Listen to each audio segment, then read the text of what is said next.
Comedy में limit जिसको हम कहते हैं कि इस सीमा तक ठीक है, इसके बाद खराब है, आपको वो कैसे दिखता है? देखिए, लिमिट हमने क्रॉस नहीं की है, हमें लिमिट से बाहर धक्का दिया जा रहा है। ये हमने नहीं क्रॉस करी है। हम तो खुश हैं कि हमने कुछ बोला और 100-150 आदमी 200 आदमी हंस दिया, तो उनका नहीं नहीं अब ये नहीं करेंगे आप। हम कहा ठीक है, हम थोड़ा और आगे बढ़ गए। आगे बढ़ते बढ़ते बढ़ते वो सीमा आ गई, लिमिट आ गई, तो उसके परे जाना पड़ा। उन्होंने खुद धकेला है हमें कि जब आप हर चीज को मनाही करते रहेंगे कि ये नहीं करना है, वो नहीं करना है, तो कहीं तो लिमिट खत्म हो जाएगी ना, फिर वो टापनी पड़ेगी। एक तो सबसे बड़ा एतराज जो है लोगों को स्टैंड अप कॉमेडी के साथ, वो ये है कि फैमिली के साथ बैठ के नहीं देख पा रहे हैं।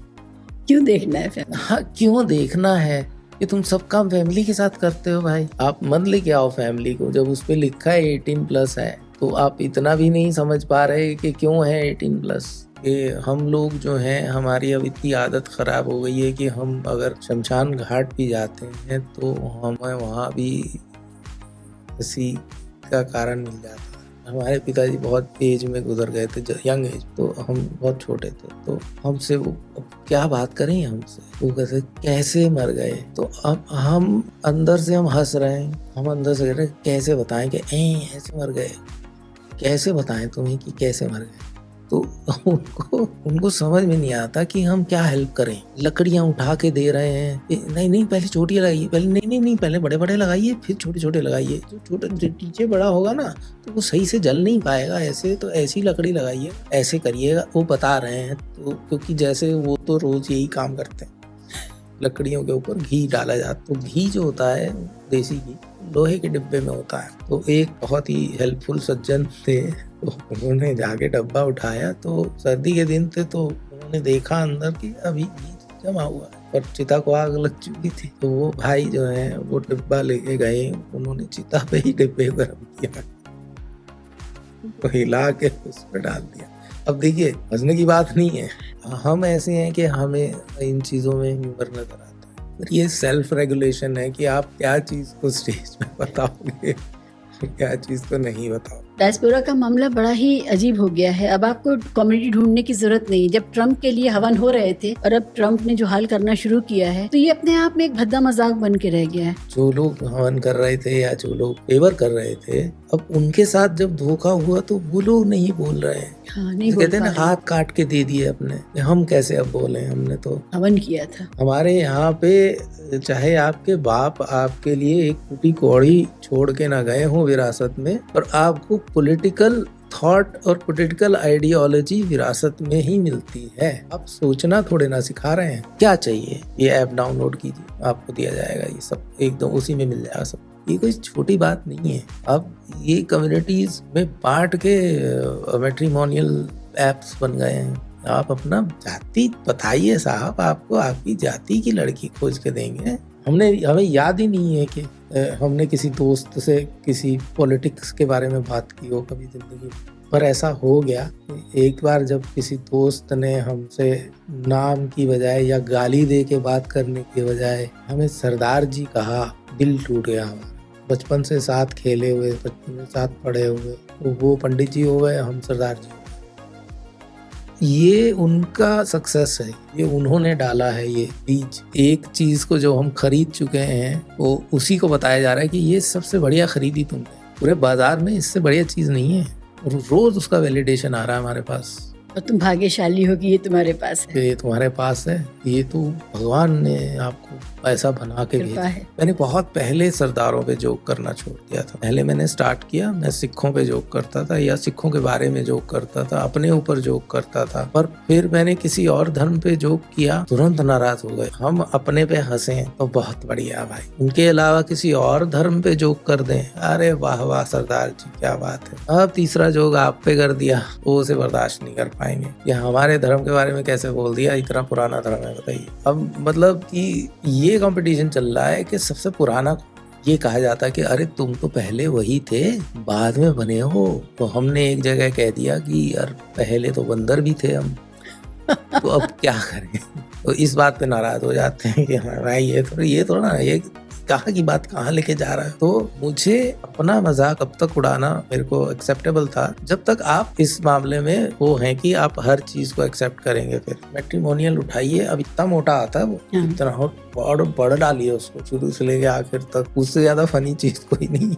मुंह पे गोरी लड़की चाहिए, इनोसेंट डिवोर्सी, पढ़ाएगा भी आपने, ये भी है, इनोसेंट डिवोर्सी है, ठीक है, उनके लिए गोरी लड़की चाहिए।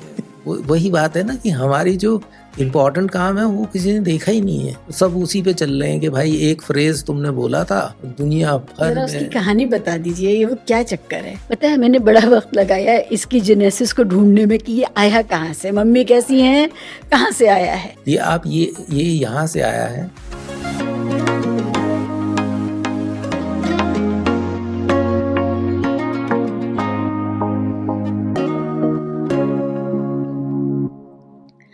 तो महिब साहब जी, एक पुरानी कहावत है अंग्रेजी की, what you seek is seeking you. Yes. तो आप कंट्रोवर्सी को ढूंढ रहे थे इसलिए वो आपको मिल गई या ये उल्टा हो गया इस बार? नहीं भाई, हम कंट्रोवर्सी को नहीं खोज रहे थे, पर एटलीस्ट हम उसे कंट्रोवर्सी नहीं समझते जिसको लेके लोग जो हैं बहुत ज़्यादा हमारे देश में उत्साहित हो जाते हैं, उत्तेजित हो जाते हैं, एक्साइटेड हो जाते हैं। वो हमें उसमें कोई ऐसा बात नज़र नहीं आती है कि इसके लिए कुछ कंट्रोवर्सी क्रिएट हो। हमारे लिए बड़ी सिंपल सी बातें हैं, जो ज़माने में है वही हम बोलते हैं, है ना। तो हम मंटो तो नहीं है, पर वो उसका सोसाइटी का चेहरा और उसका जो नंगेज है वो दिखाना हमें लगता है कि ज़रूरी है। आपको समझ आया कि आपका शो क्यों कैंसिल किया गया? आपको वजह पता चली? वजह यही कि उन्हें शायद ऐसा लगा कि मैं कुछ बहुत ही अश्लील कॉमेडी करता हूँ जो भारतीय संस्कृति के बिल्कुल खिलाफ है, और मुझे पक्का वो विश्वास है कि वो लोग स्टैंड अप कॉमेडी फॉलो नहीं करते, और अगर करते होते और उन्होंने कभी देखी होती तो उन्हें पता चलता कि हम क्या बोल रहे हैं और कैसे बोल रहे हैं। तो वो सटायर तो वैसे भी बहुत कम लोगों को समझ में आता है, और अगर सटायर एक्सप्लेन करना पड़े तो फिर तो लानत है, फिर तो क्या ही ज़रूरत क्या है फिर। ये इम्प्रेशन है कि जो लोग बहुत पॉलिटिकल कमेंट्स कर रहे हैं, पॉलिटिकल डे टू डे की पॉलिटिक्स पर बात कर रहे हैं, उनके शोज़ कैंसिल हो रहे हैं, है ना। लेकिन आपका शो तो बहुत मासूमाना लगता है उस लिहाज से कि बस समाज के में जो कुछ हो रहा है उस पर आप ऑब्जर्व करते हैं और आप बात करते हैं। नहीं, ऐसा नहीं है, मैं मासूमाना तो नहीं है, पर वो इतना मेहनत से लिखा गया है कि उसमें अगर आप वाकई ही कुछ खोजना चाहेंगे, बहुत ही ज़्यादा नज़र लगा के देखेंगे, तो आपको लगेगा कि हाँ ये तो वाकई बड़ा ख़राब आदमी है ना, ऐसे कैसे बोल सकता है। पर जैसे पॉलिटिकल आपने सटायर की या पॉलिटिकल कॉमेडी की बात की, तो पहले तो पॉलिटिक्स जो थी पॉलिटिक्स थी। अब आप कौन सी ऐसी चीज़ छूटी है जिसमें पॉलिटिक्स नहीं आई है। अब आप खाने की बात नहीं कर सकते, पीने की बात नहीं कर सकते, आप पहनने की बात नहीं कर सकते, आप किसी रंग की बात नहीं कर सकते, आप किसी धर्म की बात नहीं कर सकते, क्योंकि वो सारा कुछ पॉलिटिक्स में घसीट लिया गया। तो अब किसकी बात करें फिर। अभी थोड़े दिन पहले हमने डिस्कोर्स सुना पूरा रूह अफ़ज़ा जिहाद पर। जी हाँ, अब बहुत अच्छी बात है, मतलब काफ़ी इनोवेटिव लोग हैं, तो ये तो मानना पड़ेगा उनकी बात कि भाई, है ना, कि इतना तो किसी ने, मतलब हमारी जो आज़ादी की लड़ाई में अगर कोई इतने क्रिएटिव लोग होते तो जल्दी मिल जाती शायद। तो इन्होंने ऐसे ऐसी चीज़ें इन्वेंट करके और अपना बातें बनाई हैं। मैं तो हैट्स ऑफ टू देम, बहुत बहुत अच्छा काम कर रहे हैं। Very impressive. वेरी हालांकि इम्प्रेसिव।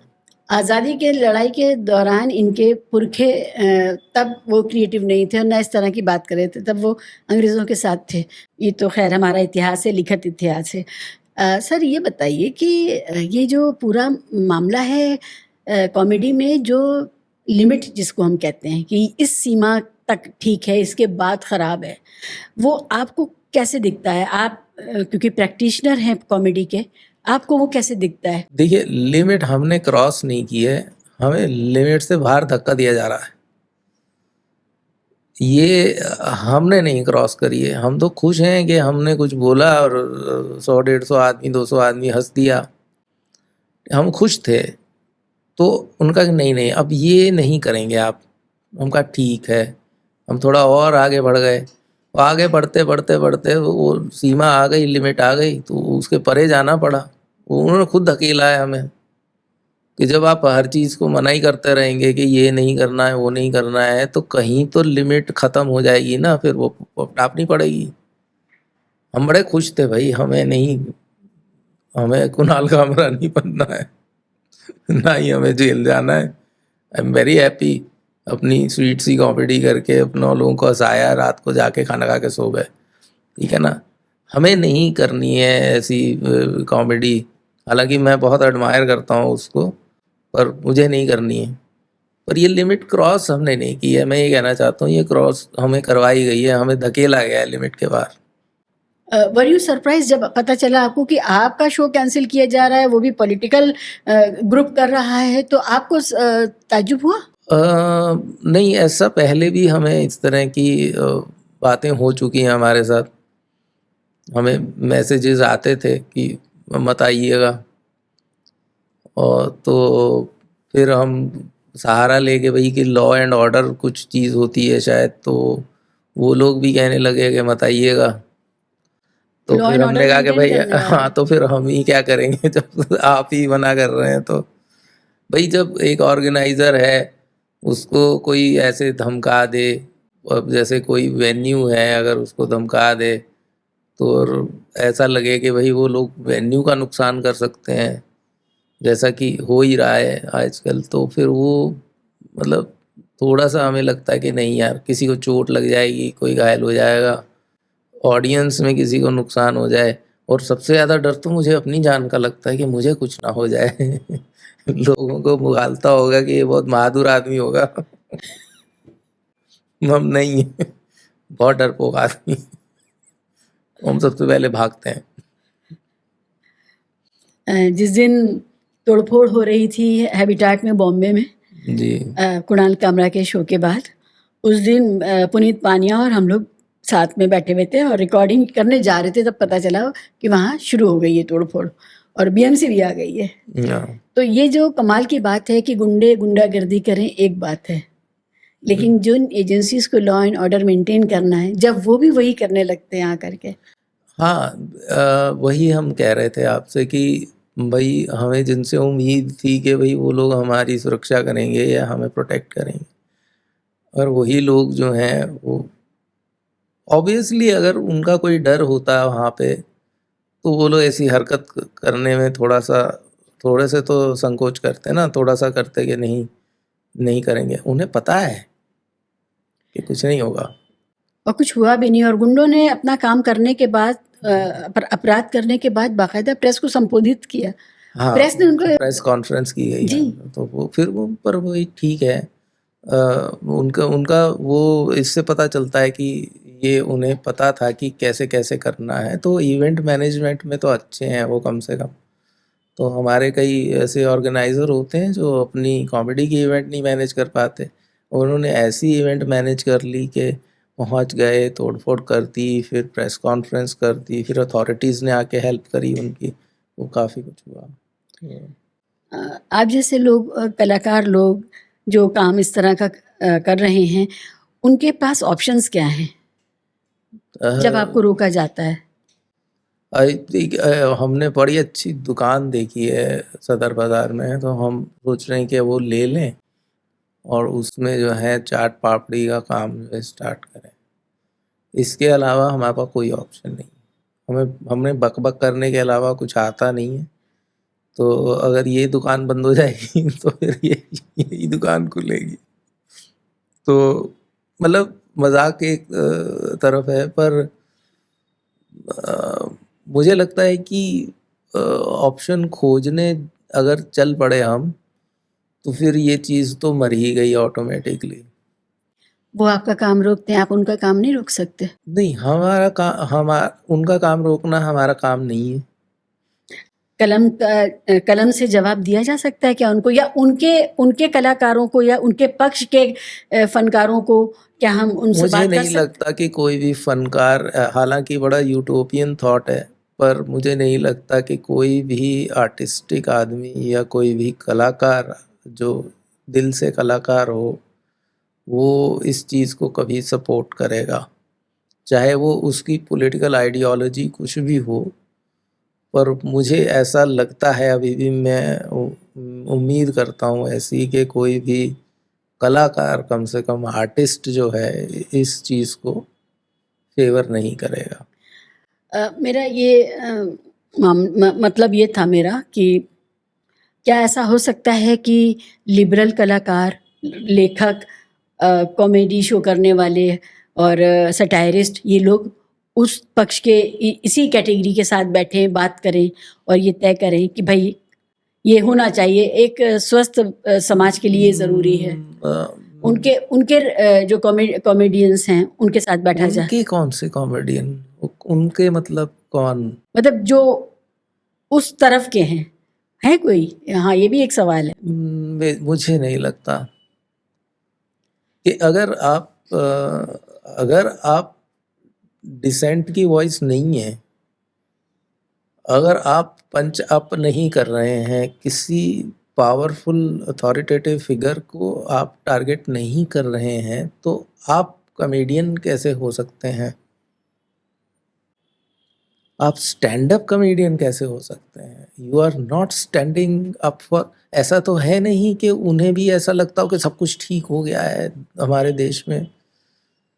ऐसा तो नहीं है कि कोई ऐसा आदमी हो जो, हाँ, अपनी मजबूरियों के चलते या अपने बिजनेस के चलते या अपने करियर के चलते, हो सकता है कि वो अपने आप को ही सेंसर कर रहे हों, ठीक है, पर अंदर से मुझे नहीं लगता कि कोई भी आर्टिस्टिक बेंट ऑफ माइंड वाला कोई व्यक्ति जो है, कोई पर्सन जो है, इस चीज़ को कहेगा कि वाह वाह क्या बात है, क्या काम किया।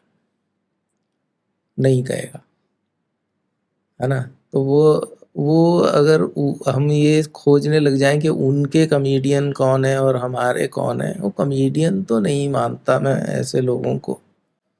आप सही कह रहे हैं कि कोई ऐसा किरदार नहीं है, कोई ऐसा पर्सनैलिटी नहीं है जो स्टैंड अप या सटायर या ऐसा कुछ कर रहा हो और उस तरफ से कर रहा हो। उस तरफ से इस तरफ की बात नहीं है। अगर देखिए, अब स्टैंड अप कॉमेडी का मतलब ही यही है कि आपको, स्टैंड अप कॉमेडी ऑफेंसिव होती है। कोई भी मासूम से मासूम जो जोक आपने कभी सुना हो कि कोई केले के छिलके पे फिसल के गिर गया और लोग हंस रहे हैं, तो वो उस आदमी के लिए तो ऑफेंसिव है ना। अब चार्ली चैपलिन की जो कॉमेडी थी, वो कि वो फिसल के गिर रहे हैं लोग, एक एक चीज़ गिर गई फ्लोर पे और जो आ रहा है वो फिसल के गिर रहा है, जो आ रहा है फिसल के, और लोग हंस रहे हैं, ऑडियंस हंस रही है। तो अगर आप ये कहें कि नहीं ये तो गलत बात है भाई, देखिए किसी के गिरने पे हंसना नहीं चाहिए, तो कॉमेडी है ही ऑफेंसिव। हास्य अनुशासन को तोड़ने का ही नाम है शायद, नहीं, अनुशासन को तोड़ने का नाम नहीं है, अथॉरिटी को क्वेश्चन करने का नाम है कि अथॉरिटी या जो फिगर पावर में है, जैसे कार्टूनिस्ट थे हमारे, आर के लक्ष्मण थे, सुधीर दर थे, ठीक है, इस तरह के जो कार्टूनिस्ट हैं, तो इतनी सी डिबिया जैसे कार्टून से वो हिला देते थे कि पॉलिटिशियंस उनसे डरते थे कि सुबह अखबार खोलेंगे तो न जाने उन्होंने क्या बनाया, तो क्या किस चीज़ पे उन्होंने तंज कसा हो, किस चीज़ पे उन्होंने कमेंट किया हो, तो वो बहुत स्ट्रांग हुआ करता था। तो वो अथॉरिटी को क्वेश्चन करते थे, वो अनुशासन नहीं। अनुशासन को क्वेश्चन तब करेंगे, अनुशासन तोड़ेंगे, तोड़ने का मतलब ये है कि जब आप कुर्सियां तोड़ने लग जाएं या तो जब आप वेन्यूज तोड़ने लग जाएं, वो अनुशासन को तोड़ना है। मेरा मतलब ये था कि समाज का कोई एक अलिखित अनुशासन होता है कि आप इस पर बात ना करें। जब मैं ये कह रही थी मेरा ज़हन इस तरफ जा रहा था कि अचानक ये लगा है कि कॉमेडी, ख़ासकर स्टैंड अप कॉमेडी में लोगों को गाली बर्दाश्त नहीं है, जबकि गाली हमारी ज़िंदगी का हिस्सा है। पॉलिटिकल एरिना में बहुत गालियाँ दी जाती हैं, आपने देखा पार्लियामेंट में भी गाली दी गई। उसके अलावा जो परंपरा, जिसको लोक परंपरा कहते हैं, आप होली के गाने, ब्रज की होली के गाने आप सुनिए, या बिहार में जो परंपराएँ हैं उसमें आप गाने सुनिए, वहाँ की ज़बान में गाने सुनिए। अभी थोड़े दिन पहले अमर सिंह चमकीला की जो फ़िल्म आई है उसमें जो उसका जो क्रिटिक था वो भी गानों को लेकर के, उसमें गाली को लेकर के था। जी। तो गाली क्या समाज कहीं गाली बर्दाश्त करता है? वो तय करता है कि ये वाली गाली तो ठीक है, वही गाली कोई और देगा तो हम उसको नहीं सुनना चाहते हैं। स्टैंड अप उनको वीगन एकदम सात्विक चाहिए। स्टैंड अप में वो बर्दाश्त नहीं करेंगी गाली, लेकिन अपने परंपराओं में, अपने गीतों में और अपने हेट कल्चर में, जी। मस्जिद के सामने डीजे बजाने में जी। और बाकी सब जगह गाली में कोई दिक्कत नहीं हो रही किसी को, लेकिन स्टैंड अप में गाली नहीं होनी चाहिए। Stand up should be pure, सात्विक, वीगन और व्हाटएवर। नहीं, देखिए मैं इस चीज़ के पीछे नहीं छुपना चाहूँगा कि गाली एक्सेप्टेबल होनी चाहिए क्योंकि ये हमारी संस्कृति का पार्ट है या हमारी लैंग्वेज का पार्ट है, जो कि है। इसमें कोई भी हमें गुरेज नहीं होना चाहिए इस चीज़ को एक्सेप्ट करने में कि गाली है हमारे समाज में, ठीक है। और गाली पड़ती तो औरत को ही है, ठीक है ना, तो कोई भी दे। तो ये मैं इस चीज़ के पीछे नहीं छुपना चाहूँगा कि हमारा पार्ट है, हमारा संस्कृति का पार्ट है, हमारी लिंगो का पार्ट है या हमारे लैंग्वेज का पार्ट है। पर ये आपकी चॉइस होनी चाहिए ना कि मैं क्या बोलूँ, कैसे बोलूँ। स्टैंड अप कॉमेडी में गाली दो तरह से दी जाती है, ठीक है। एक तो व्याकरण की तरह, पंक्चुएशन की तरह यूज़ होती है। आपने उसको एक प्रेमाइस को बिल्डअप किया और प्रेशर पॉइंट पे आके आपने पंच के साथ एक गाली दे दी, तो वो इस तरह से एक माना जाता है कि प्रेशर रिलीज हुआ। उसी बात पे लोग हंसते हैं, ठीक है ना। ऐसा नहीं है कि आप किसी पर्टिकुलर आदमी को गाली दे रहे हैं, आप गाली दे रहे हैं। अब गली मोहल्लों में खड़े होइए, ठीक है, तो वो गाली किसी को दे नहीं रहे हैं, वो आपस में बात कर रहे हैं, वो उसमें 6 गालियां आ गई तो वो किसी को गाली नहीं दे रहे हैं। वो पंक्चुएशन है, वो लिंगो का पार्ट है। पर अगेन ये कोई जस्टिफिकेशन नहीं है गाली देने का। अगर कोई कॉमेडी, एक कॉमेडियन दिखा दो, एक आधा तो मिल जाएगा शायद, पर कोई कॉमेडियन दिखा दो जिसने गाली ना दी हो अपने सेट में, कोई एक बता दीजिए। वो देते हैं गाली पर वो बहुत यूज़फुल होती है। वो प्रेशर पॉइंट पे आके प्रेशर को रिलीज करने के लिए वो गाली दी जाती है। इट मेक्स इट फनियर इन अ वे कि फ्रस्ट्रेशन पे हंसी आती है। एक आदमी फ्रस्ट्रेट हो रहा है और इतना फ्रस्ट्रेट हो गया कि और लास्ट में जाके वो एक गाली बक देता है कि मैं, वो फ्रस्ट्रेशन का लेवल दिखाने के लिए कि मैं इतना फ्रस्ट्रेटेड हूँ यार, और वो हंसी का वो बायस बनता है। तो ये चीज़ें जो हैं एग्जिस्ट करती हैं हमारी सोसाइटी में है, हमारी फिल्मों में है, हमारे गानों में है, ठीक है। पर फालतू में खड़े होके गाली बकते रहना वो कोई बेवकूफ़ी है। वो तो कोई बहुत ही नौसिखिया कोई कॉमेडियन होगा जो फालतू में गाली देता होगा। जी, गाली एक पूरे स्क्रिप्ट का हिस्सा है और वो उसमें बहुत ढंग से पिरोई हुई है, जैसे समाज में गालियाँ हैं, जी। ये बात सही है। मैं इस पर बात करना चाहती हूँ कि आपको क्या इसमें कहीं डबल स्टैंडर्ड्स फ़ील होते हैं सोसाइटी के, कि समाज में जब गाली है तो वो स्टैंड अप में क्यों ना हो? क्योंकि जी। जो क्रिटिक है, स्टैंड अप का बहुत बड़ा क्रिटिक गाली है। वो हाँ। यही कहते हैं कि ये लोग गाली बकते हैं। हाँ, तो गैंग्स ऑफ वासेपुर ना देखें, ठीक है। और आप जो हैं हमारा जो गांव का कल्चर है, हमारे गांव में जाएं आप, तो जो बॉलीवुड ने गांव की हमें वो दिखाई थी इमेज, कि गांव का गरीब किसान, भगवान का भक्त, जो कि बहुत हद तक ठीक है कि गांव के लोग बड़े सीधे होते हैं, गांव के लोग बड़े गरीब होते हैं। भाई गांव के लोग जो हैं बीवियों को भी मारते हैं, बहुत बहुत मारते हैं, ठीक है ना। लड़कियों को पढ़ने नहीं देते हैं, कोई लड़की किसी लड़के साथ नजर आए तो गला काट के भी फेंक देते हैं। ये भी गांव के लोग हैं, इस पर फिल्म थोड़े ना बन रही है। तो हमारे एक पूरी पीढ़ी को बॉलीवुड ने ऐसा, हमारी इंडस्ट्री ने एक ऐसी इमेजरी दी है कि आप सोचें मत। आपको डिबिया में कल्चर दे दिया, इसको फॉलो करें कि सरदार ऐसे होते हैं, मुसलमान ऐसे होते हैं, है ना, गुजराती ऐसे बोलते हैं और साउथ इंडियन ऐसे बोलते हैं, और ये वो कर रहे हैं 50-60 साल से। ऐसा नहीं है कि वो चल रहा है वही, और वो धीरे धीरे करके वो नॉर्म बन गया, है ना। कि अचानक से ऐसा क्राइसिस होगा, और क्राइसिस का जब हाई पॉइंट होगा तो एक मुसलमान निकल के आएगा और पीछे से अजान की आवाज़ आएगी और वो अपनी कुर्बानी दे देगा या कुछ ऐसे होगा, ठीक है। मुसलमान बड़े खुश हैं भाई, देख रहे हैं जो Tier 3 Tier 2 सिटीज़ हैं वहाँ पे बड़े खुश हो रहे हैं। एक सरदार ने अपनी पगड़ी उतार के दे दी क्योंकि ट्रेन रोकनी थी, बर्निंग ट्रेन फिल्म आई थी, तो कि लाल रंग की पगड़ी उतार के दे दी कि इसको ऐसे बाहर दिखा दो ताकि ड्राइवर देख ले और ट्रेन रोक दे। पूरी कम्युनिटी खुश है ना। सिंबलिज्म। हाँ, तो टोकनिज्म है।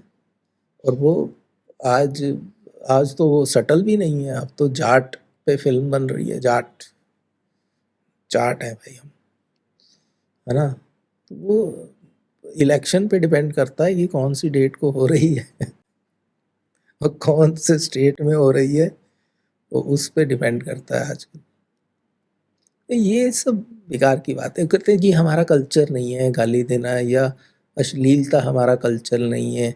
तो किसका है भाई? कहाँ से आई? कहते हैं विदेश से आई। तो तुमने आने क्यों दी?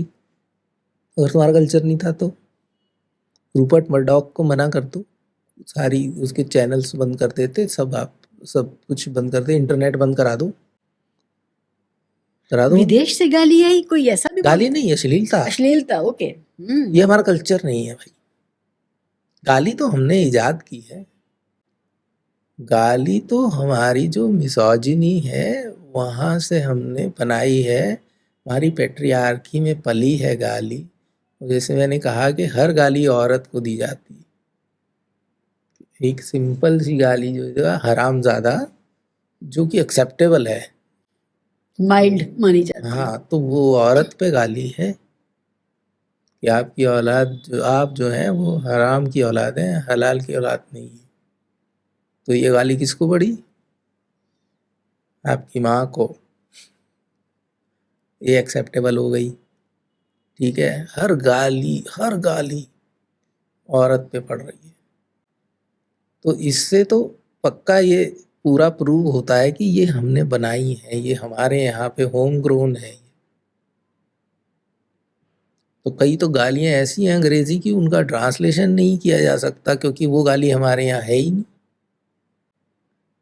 मिसाल के तौर पे अगर मैं ज्यादा बोल खराब होगी तो मैं काट दूंगी, एडिट कर दूंगी। तो आजकल वो गाना आ रहा है बड़ा कि I am a mother millionaire है। तो mother is a very common slang गाली इन हॉलीवुड मूवीज। तो जब उसका सबटाइटल आता है ना, तो हमारे यहाँ वो गाली जो गाली तो वो उसकी तो गाली है, पर अगर हमारा हिंदी फिल्म की जो, अगर हम बहन की गाली दे दे कोई फिल्म में, तो उसकी अंग्रेजी नहीं है ही नहीं, उनके यहाँ है ही नहीं ये गाली। तो ये बड़ा एक लैंग्वेज का क्वेश्चन है कि भाई कहाँ से चली, कैसे पहुंची, ये सब बेकार की बातें हैं कि हमारा कल्चर नहीं है ये गालियां देना, या अश्लीलता हमारा कल्चर नहीं है। अश्लीलता कूट कूट के भरी हुई है हमारे सोसाइटी में। हम देख ही नहीं पाते हैं औरत को बिना अश्लील नज़रों के, क्योंकि हमारे लिए उसका वजूद ही सिर्फ इसी वजह से है। ब्रज की होली जिसको आप कहते हैं, मथुरा और ब्रज और इस इलाके की जो होली होती है, उसमें खड़े होकर भीड़ जमा करके जो अश्लील गालियाँ गा के दी जाती हैं, पुरुष की टोली महिला टोली को देती है, और उसमें बाप बेटा ससुर दामाद सास सब खड़े हैं, वहीं पर सब कुछ है, और वो इतने फहाश अल्फाज में वो कहा जा रहा होता है कि हम इमेजिन ही नहीं कर सकते नॉर्मल कोर्स में कि ये हो सकता है, मैं वही कहा कि और वो परंपरा है। हाँ, परंपरा है। और जितना आप हमारे रीजन्स में अंदर रूरल एरियाज में जाएंगे, उतना ही आप इस चीज़ को महसूस करेंगे कि ये पार्ट ऑफ लाइफ है। अब मैं कोई ब्रिज से तो हूँ नहीं, ना ही मैंने ये कोई फर्स्ट हैंड ये चीज़ें देखी हैं या सुनी हैं। मैंने जो देखा है मीडिया में देखा है, पर मैं पंजाब में मैंने देखा कि जब शादियाँ होती हैं तो जब औरतें रात को इकट्ठा होकर, जिसे लेडी संगीत कहा जाता है, तो वो भरा पड़ा होता है इस तरह की रेफरेंस से। ये एग्जैक्टली यही बात अमर सिंह चमकीला में उभर के आती है, जब उसके गानों को हाँ, क्रिटिसाइज करते हैं तो फिर उस के जवाब में जो महिलाएं हैं वो डिफेंड करती हैं, और बड़ी बूढ़ियां डिफेंड करती हैं गाँव की, हाँ, और कहती हैं यही तो हम गाते हैं। यही तो गाते हैं। तो अब ये बात है कि हमारे यहाँ पे हुआ क्या कि ये जो इंटरनेट का इतना एक्सेस आ गया है, तो जो ये पीढ़ी है जो एतराज़ कर रही है, पहली बात तो उनके पास और कुछ है नहीं, उनकी लाइफ का और कुछ सत्य नहीं है। उनको सिर्फ यही डिबिया में बता दिया गया है कि बेटा ये चीज़ ठीक है, ये गलत है। जो ये पार्टी बोलती है वो सब ठीक है, जो ये पार्टी बोलती है वो सब गलत है। ठीक है ना? तो तुम जो हो इसको मानो, इसको मत मानो। तो वो ये जो पूरा का पूरा एक शौक लगा है उनको कि अच्छा ऐसा भी होता था हमारे यहाँ पे, अच्छा हमारे यहाँ पे लोकगीत ऐसे होते थे, हमारे यहाँ पे ऐसी परंपराएं थी, हमारे यहाँ पे खजुराहो है। अचानक से चौंक गए लोग। टूरिज्म डेवलपमेंट कॉरपोरेशन ने किसी दिन एक ऐड निकाल दिया, तो अब वो कह रहा है यार ये क्या कर रहे हो आप।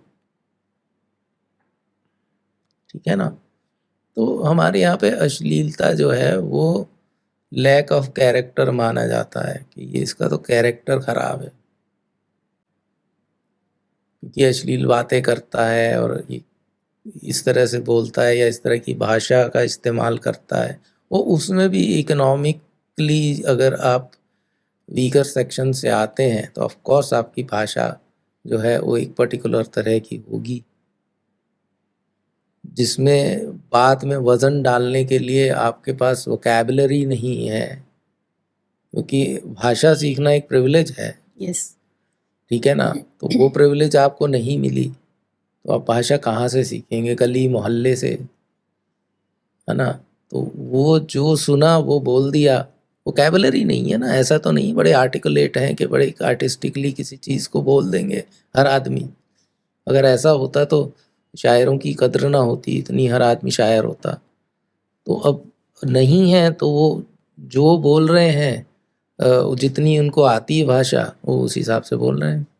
आपको कभी लाइव शो में कोई बैकलैश मिला है इस तरह का, किसी ने एतराज़ किया हाँ हाँ, बहुत बार हुआ? How do people you walk handle up to that? the stage oh! and start shouting and और वो उन्हीं गालियों के थ्रू बात करते हैं कि तू ये गालियाँ क्यों दे रहा है। तो अब कह रहे कि तू बहन बेटी बैठी हैं। मैंने कहा तुम बहन बेटी को लेके क्यों आए हो? एक तो सबसे बड़ा एतराज़ जो है लोगों को स्टैंड अप कॉमेडी के साथ वो ये है कि फैमिली के साथ बैठ के नहीं देख पा रहे हैं। क्यों देखना है फैमिली? हाँ, क्यों देखना है? ये तुम सब काम फैमिली के साथ करते हो भाई, हैं? सबको आजू बाजू बिठा के करते हो या सब, ये क्या बकवास है कि मत देखो ना। आप मत लेके आओ फैमिली को, जब उस पे लिखा है 18+ है, तो आप इतना भी नहीं समझ पा रहे कि क्यों है 18+। इसके पीछे मुझे लगता है कि भारतीय समाज में अपनी पर्सनल लाइफ बनाने का और उसको अपने लिए बचा के रखने का कोई तसव्वुर नहीं है। आपका सब कुछ परिवार के लिए है, समाज के लिए है। आप खुद अपने लिए कब जीते हैं? कहाँ जीते हैं? ये जो ये भी जो बेचारे हमारे मर्द हैं, जो अ, मतलब कुर्बानी देते इतनी बड़ी कि आए काम करने जा रहे हैं यार, काम करके आए, है ना? किसके लिए कर रहे हैं? तुम्हारे लिए कर रहे हैं, बच्चों के लिए कर रहे हैं, परिवार के लिए कर रहे हैं। मत करो यार, है ना? तो वो एक जो उनको उनके ऊपर ये थोपा गया है ना रोल, ये भी गलत है बहुत ज्यादा। अपने लिए जीने को कोई सोशल सेंटिटी है ही गिल्ट नहीं। है, गिल्ट है गिल्ट है। हाँ। कि अगर हाँ। मैं कहीं दोस्तों के साथ चला गया, है ना, तो ये भाई माफ कीजिएगा, जो ये पत्नियां होती हैं बहुत चालाक होती हैं, वो बच्चे से फोन करवाती हैं कि पापा कहाँ हो, पापा चीजी ले आना। अरे पिघल जाता है आदमी, अरे यार मैं क्या ही खराब आदमी हूँ, देखो यहाँ खड़ा हुआ, बियर पी रहा हूँ इनके साथ, चलो चलो घर चलते हैं भाई, बच्चे इंतजार कर रहे हैं। हमारी बेटी हमारे बगैर खाना नहीं खाती है, हमारी बेटी हमारे बगैर सोती नहीं। गिल्ट भर दी जाती है उनके अंदर। और जबकि हकीकत ये है कि अगर आप थोड़ी देर के लिए उनको खुला छोड़ देंगे तो वो बेहतर पेरेंट साबित होंगे, बेहतर पति साबित होंगे। तो ये हमारा तस्वुर नहीं है। आप सही कह रही हैं कि अपने लिए जीना। अपने लिए जीना इस पाप है। आजकल बहुत से युवा ये तय कर रहे हैं कि उन्हें बच्चे नहीं चाहिए या वो शादी नहीं करेंगे और वो अच्छी ज़िंदगी जी रहे हैं, वो कामयाब लोग हैं। तो ऐसे लोगों को वो लोग ये कहते हैं हमें मकान नहीं मिलता बड़े शहरों में, सिंगल हैं, 30+ हैं और सिंगल हैं, क्या मतलब है ये? इसका मतलब कुछ गड़बड़ है। ये क्या मतलब है? हाँ। या तो आप गे हैं, और या तो आप जो है परमिस्कुअस हैं, और या तो आप ये शराबी कबाबी हैं, नशेड़ी गंजेड़ी हैं। तो हम आपको मकान दे देंगे तो आप यही सब काम करेंगे यहाँ पे। अभी तक ये समस्या पुरुषों की थी, अब महिलाओं की भी हो गई। हमारी एक गेस्ट आई थी, उन्होंने ये बताया कि वो भी 30+ हैं और उन्होंने तय किया कि वो शादी नहीं करेंगी और बड़ी कामयाब कॉर्पोरेट में उनकी जॉब है और बड़ी अच्छी ज़िंदगी जी रही हैं, थिएटर भी करती हैं, एक्ट्रेस भी हैं। जी। तो उनको मकान नहीं मिलता है, तो उनको खरीदना ही पड़ा बहरहाल। हाँ, वही कि किसने कहा था और तुम लोग के बाहर जाओ। और ये गुड़गांव जैसी सोसाइटी में, जहाँ अच्छी सोसाइटी, पढ़े लिखे सभ्य समाज की सोसाइटी है, जहाँ ऐसा कुछ करोड़ों नहीं है। की हाँ, करोड़ों की प्रॉपर्टी होने का मतलब ये नहीं होता है कि वहाँ के रहने वाले सभ्य समाज के पार्ट हैं, और हद दर्जे के मिसोजिनिस्ट और हद दर्जे के पेट्रियार्कल और हद दर्जे के गावदी लोग हैं। और ऐसा बिल्कुल आप मुगालते में मत रहिएगा कि अगर आप जो है 190 करोड़ के फ्लैट के आसपास कहीं रहती हैं तो आपको बहुत ही सोफिस्टिकेटेड लोग मिलेंगे, नहीं नहीं। मिलेंगे। वो वही लोग हैं वो जो बाई चांस उनके पास पैसा आ गया है, और तो कोई बदला नहीं है कुछ, बल्कि वो जो हमारी सोसाइटी में जो आदमी अमीर हो जाता है उसको आपके कम्युनिटी के वो बना दिया जाता है प्रेसिडेंट। Ideal type. कि अरे कितने यार मोतबर इंसान हैं, ये देखो इतनी इंडस्ट्री इन्होंने लगा दी, तो इनको जो है अपनी फला फला कम्युनिटी के इनको वो बना दिया जाए, सदर बना दिया जाए, है ना? ऐसा होता है। अमीर आदमी को ही इस तरह के ओहदे मिलते हैं, तो वो खुद को वो रक्षक समझने लग जाता है समाज का और रिप्रेजेंटेटिव बन जाता है। और वो आप गुड़गांव रहते हैं, जी। क्या तजुर्बा, कैसा लग रहा है? अ,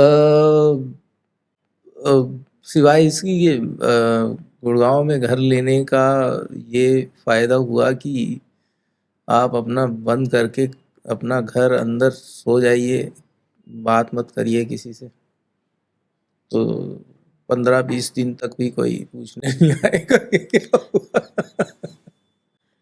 कम्युनिटी लाइफ बिल्कुल नहीं है।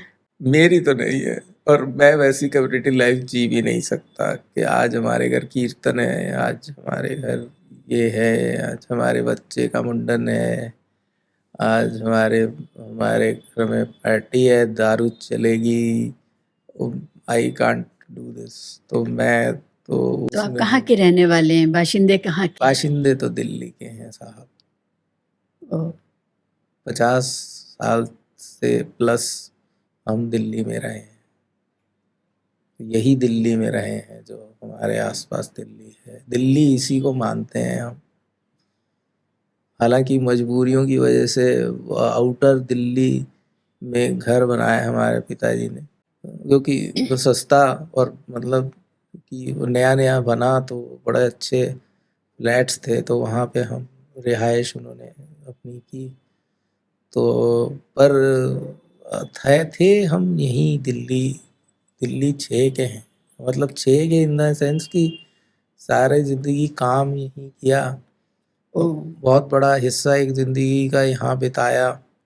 दिल्ली दोस्त 6 में? यार, हाँ दोस्त यार, काम सब इन्हीं गलियों में हमारा रहा। कूचों से वाकिफ हैं? कूचों से बहुत वाकिफ है, कूचा चालान है पीछे आपके, कूचा चालान, गली राजान, अहमद दीन बाइंडर, जमहूरियात हिंद, ठीक है, बाइंडिंग खाने का नाम। और हमारे पिताजी ने वो उनको स्टार्ट करवाया था कि आप ये मशीन ले लो, तो क्योंकि पहले हाथ से सिलते थे किताब, जी, जल्दसाजी होती हाँ थी। जलसाजी होती थी, हाथ से पहले वो पूरा सिलते थे, वो उस पे रेश लगा के, कपड़ा लगा के, फिर उसके ऊपर जिल्द चढ़ाई जाती थी गत्ते की, ये सब हाथ का काम होता था। तो फिर उन्होंने कहा कि तुम अहमदीन, तुम ये पैसे लो और तुम बाइंडिंग खाना खोल लो यहाँ, मशीन से किया करो। तो वो ढका ढक फिर वो फर में ऐसे सिलने लग गए। तो पर वो हमने हमारे लिए नॉर्मल था ये कि स्कूटर जो है बाहर खड़ा करके आएंगे, क्योंकि गली ये है, हम्म, इतनी सी गली है, उसमें से गुजर के जाना है, और उसमें कुर्बानी का बकरा भी टंगा हुआ बंधा हुआ है बाहर, और उसी में से होके जाना है, और बाइंडिंग खाना वहीं है, क्योंकि सारी किताब वहीं से बन के आती थी और डिस्ट्रीब्यूट होती थी दरियागंज में, अंसारी रोड पे डिस्ट्रीब्यूटर्स के पास। तो आप लोग प्रिंटर पब्लिशर्स थे? हम लोग पब्लिशर्स थे, ओके, प्रिंटिंग प्रेस नहीं था हमारा। ओके, वो आप करवाते थे? हाँ, तो वो सारा हमने वो देखा हुआ है कि प्रिंटिंग बचपन से हम देख रहे हैं, कि वो लेटर प्रेस देखी, फिर हमने वो फिल्म वाली प्लेट वाली प्रेस देखी, ऑफसेट प्रेस देखी, फिर न जाने क्या क्या आ गया उसके बाद। तो अब तो एक तरफ से कंप्यूटर पे आप किताब सेट करके और कमांड दे दीजिए तो किताब बन के दूसरी तरफ आ जाती है। तो वो भी देखा और वो भी देखा, तो पर देखा इन्हीं गलियों के उससे कि भाई यहीं से होके जाती हैं, तो ये हमारे लिए बड़ी मामूली, मतलब बहुत आम चीज़ है कि बल्ली मारान है, नई सड़क है, कारी बावली है, अजमेरी चावड़ी बाज़ार में हमारे कागजी थे जिनसे हम कागज़ खरीदते थे, ठीक है ना, वो जैन थे, बनिया थे, ठीक है ना। बाबू भाई जो थे, वो बाबू भाई मिस्त्री का प्रेस था, वो अहमदीन बाइंडर थे, तो ये सब हमारी गलियां जो हैं देखी हुई हैं। तो बचपन यहीं बीता है हमारा। ज़बरदस्त। अ, किस समाज में सबसे ज़्यादा आपको लगता है कंटेंट मिल रहा है आपको? समाज, मेरा मतलब इलाकाई समाज। आप गुड़गांव में भी हैं, आप नई दिल्ली में भी रहे हैं, पुरानी दिल्ली को भी जानते हैं, बॉम्बे को भी जानते हैं। कंटेंट का सबसे ज़्यादा ज़ख़ीरा आपको कहाँ मिल रहा है? कंट्रडिक्शन कहाँ है सोसाइटी में? हर जगह है, कोई ऐसा समाज नहीं है, कोई ऐसा शहर नहीं है, कोई ऐसी जगह नहीं है, कोई ऐसा इकोनॉमिक स्ट्रैटम नहीं है पर्टिकुलरली कि जिससे कंटेंट आएगा, है ना। आपको हर तरह के समाज से, हर जगह से, हर जियोग्राफिकल लोकेशन से सिर्फ नज़र चाहिए, जैसे एक होता है ना कि आप अगर शरीर की एक्सरसाइज करते हैं तो वो आपको बताते हैं कि आज आप जो है लेग्स की एक्सरसाइज करेंगे, आप जो है आज सिर्फ बेंच प्रेस करेंगे, छाती की करेंगे, आर्म्स की करेंगे, ठीक है ना। तो ये जो दिमाग का जो मसल है, जो ये जिसे फनी बोन कहा जाता है जैसे कि, तो वो इतनी ज़्यादा आपकी शार्प हो जाती है ये सब करते करते कि हम लोग जो हैं, हमारी अब इतनी आदत ख़राब हो गई है कि हम अगर शमशान घाट भी जाते हैं तो हमें वहाँ भी हंसी का कारण मिल जाता जैसे है। जैसे कि भाई अभी वो एक तो इंसान जो है, देखिए सबसे बड़ा सच तो यही है कि मरना है, और सबसे बड़ा कॉन्ट्राडिक्शन ये है कि कोई भी उसके लिए तैयार नहीं है। वो सब हैरत में जो घूम रहे होता है ना आदमी, जो और वो अजीब, उनको समझ नहीं आता कि कैसे कंसोल करना है या बात कैसे करनी है। हमारे पिताजी बहुत एज में गुजर गए थे, यंग एज में, तो हम बहुत छोटे थे, तो हमसे वो अब क्या बात करें हमसे, वो कहते कैसे मर गए। तो अब हम अंदर से हम हंस रहे हैं, हम अंदर से कह रहे हैं कैसे बताएं कि ऐसे मर गए, कैसे बताएं तुम्हें कि कैसे मर गए, है ना। तो उनको उनको समझ में नहीं आता कि हम क्या हेल्प करें। स्पीचलेस हो जाते हाँ, हैं। लकड़ियाँ उठा के दे रहे हैं, नहीं नहीं पहले छोटी लगाइए, पहले नहीं नहीं नहीं पहले बड़े बड़े लगाइए, फिर छोटे छोटे लगाइए, जो छोटे नीचे बड़ा होगा ना तो वो सही से जल नहीं पाएगा, ऐसे तो ऐसी लकड़ी लगाइएगा, ऐसे करिएगा। वो बता रहे हैं, तो क्योंकि जैसे वो तो रोज यही काम करते हैं, ठीक है। और हमने, हमारी जोक भी था, ये रियल लाइफ इंसिडेंट है, हो गई हमारी करीबी डेथ हो गई। तो सर्दी के दिन थे, तो घी डाला जाता है हमारे कल्चर में ना, तो जलाने लकड़ियों के ऊपर घी डाला जाता है, तो वो सामग्री सारी बनी बनाई पैकेज आता है। ओके। तो घी जो होता है देसी घी, लोहे के डिब्बे में होता है, तो उसका वो ढक्कन हट जाता है, उसके नीचे फिल्म लगी होती है, उसको ऐसे ढक्कन से ही फाड़ के बड़ी बेदर्दी से उसको घी को डाल लकड़ियों दिया पे डाल जाता दिया है। जाता है। और वो जो प्रोफेशनल होते हैं वो ऐसे, उन्होंने डब्बे को ऐसे डाला और उछाल के फेंक दिया पीछे की तरफ। तो एक बहुत ही हेल्पफुल सज्जन थे, तो उन्होंने जाके डब्बा उठाया, तो सर्दी के दिन थे, तो उन्होंने देखा अंदर कि अभी घी जमा हुआ है, पूरा से निकला नहीं, पर चिता को आग लग चुकी थी। तो वो भाई जो है वो डिब्बा लेके गए, उन्होंने चिता पे ही डिब्बे को गर्म किया, वो हिला के उस पर डाल दिया। अब देखिए, हंसने की बात नहीं है, it was his bit. It was is like, है ना। तो वो 2 पेनी, है ना, तो वो, पर वो हम ऐसे हैं कि हमें इन चीज़ों में ह्यूमर नज़र आता है। तो अब वो आपकी शार्प हो चुकी है इतनी विट के आप हर चीज़ पे हंस सकते हो या हर चीज़ में ह्यूमर खोज सकते हो। पर ये सेल्फ रेगुलेशन है कि आप क्या चीज़ को स्टेज पे बताओगे और क्या चीज़ को नहीं बताओगे। कोई ऐसे विषय होते हैं जिनके बारे में आप भी सोचते हैं कि इस पर करना चाहिए, सेट बनाना चाहिए या नहीं बनाना चाहिए, इसको रहने देते हैं, या अभी पॉलिटिकल माहौल अच्छा नहीं है, इसको छोड़ दें? नहीं नहीं, पॉलिटिकल आपको जाने की ज़रूरत ही नहीं है।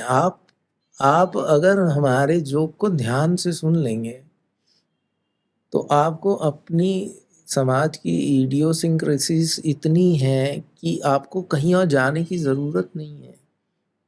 आप खुद को अपने आप पे इतनी हंसी आएगी अगर आप इतने जिंदा दिल या इतने बड़े दिल वाले हैं कि आप अपने खुद पे हंस सकते हैं। आपको खूब हंसी आएगी। हमारे आसपास का समाज ऐसा ही है।